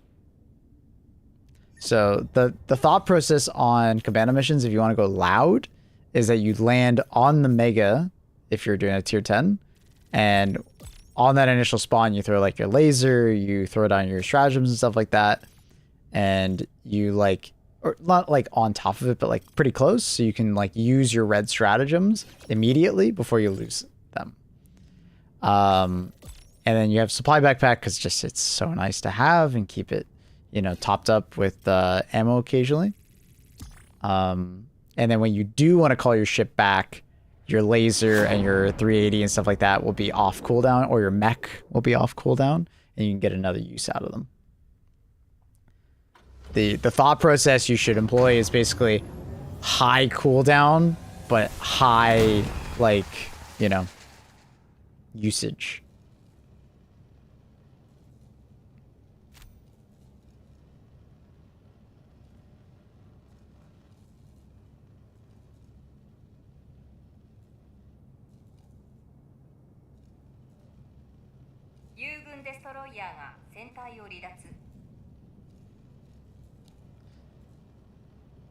The mission at the war table thing is like super confusing though. I wouldn't know where to start. Well, it's not really about starting or finishing. It's kind of just, it's a sandbox, right? think of it like this. When you're looking at the war table, it's like any particular, like, it's like when you play Space Marines 2 or another PvE game. You have 3 choices, right? Initially. Bugs, bots, or squids. All right? That's your first choice. And then after that, you then have a choice of what do you want to do versus bugs? What do you want to do versus Illuminate? What do you want to do versus bots? Different planets have different like modifiers or just different biomes. So if you want to just go around and check them out, you know, there are people playing on every planet, right? But when you hover over a planet, you can see how many Helldivers are there. If you want to make progress on a planet, pick a planet with lots more people. So you can, your percentage added means more because it's a decay rate. So what a lot of people do is they'll kind of like hover over all the sections and they'll be like, oh, most people are on this sector and they're between these 2 planets, right? You know, and then there's like, oh, there's Spore Boost Train here. So it's like a harder version of bugs if you want to deal with that. If you want just a more classic Terminator mission, you go with that. Don't overcomplicate it too much. And something that I do a lot of the time is I'll click on the planet and I'll just press R for quick play. It'll put you in a mission that's currently ongoing somewhere, and Jesus, dude, relax. It'll put you in a mission that's happening on that planet.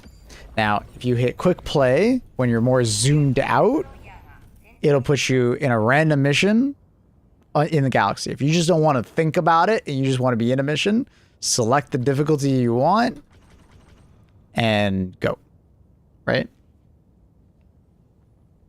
But there's no necessarily like right or wrong answer to what you want to do.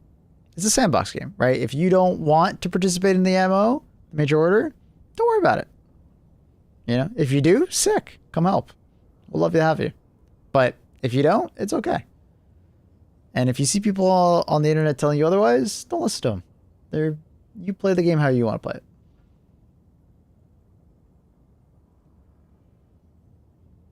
Yeah, quick play tends to put you in an SOS lobby, so it will put you in a lobby that democracy needs you most. So,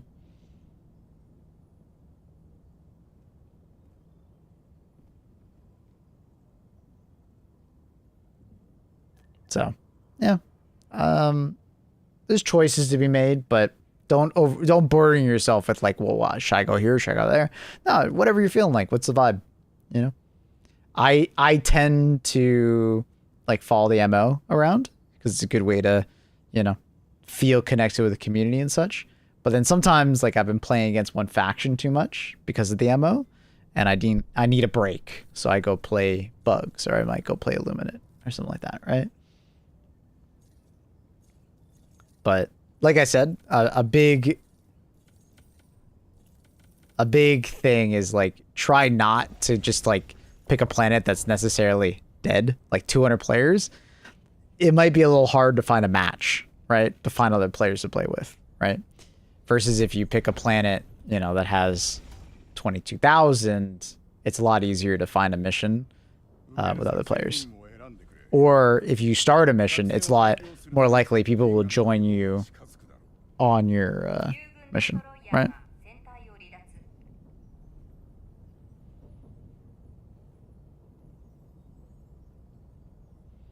People fears the Redditors coming in to say, why you play on XY? We're losing planet Z.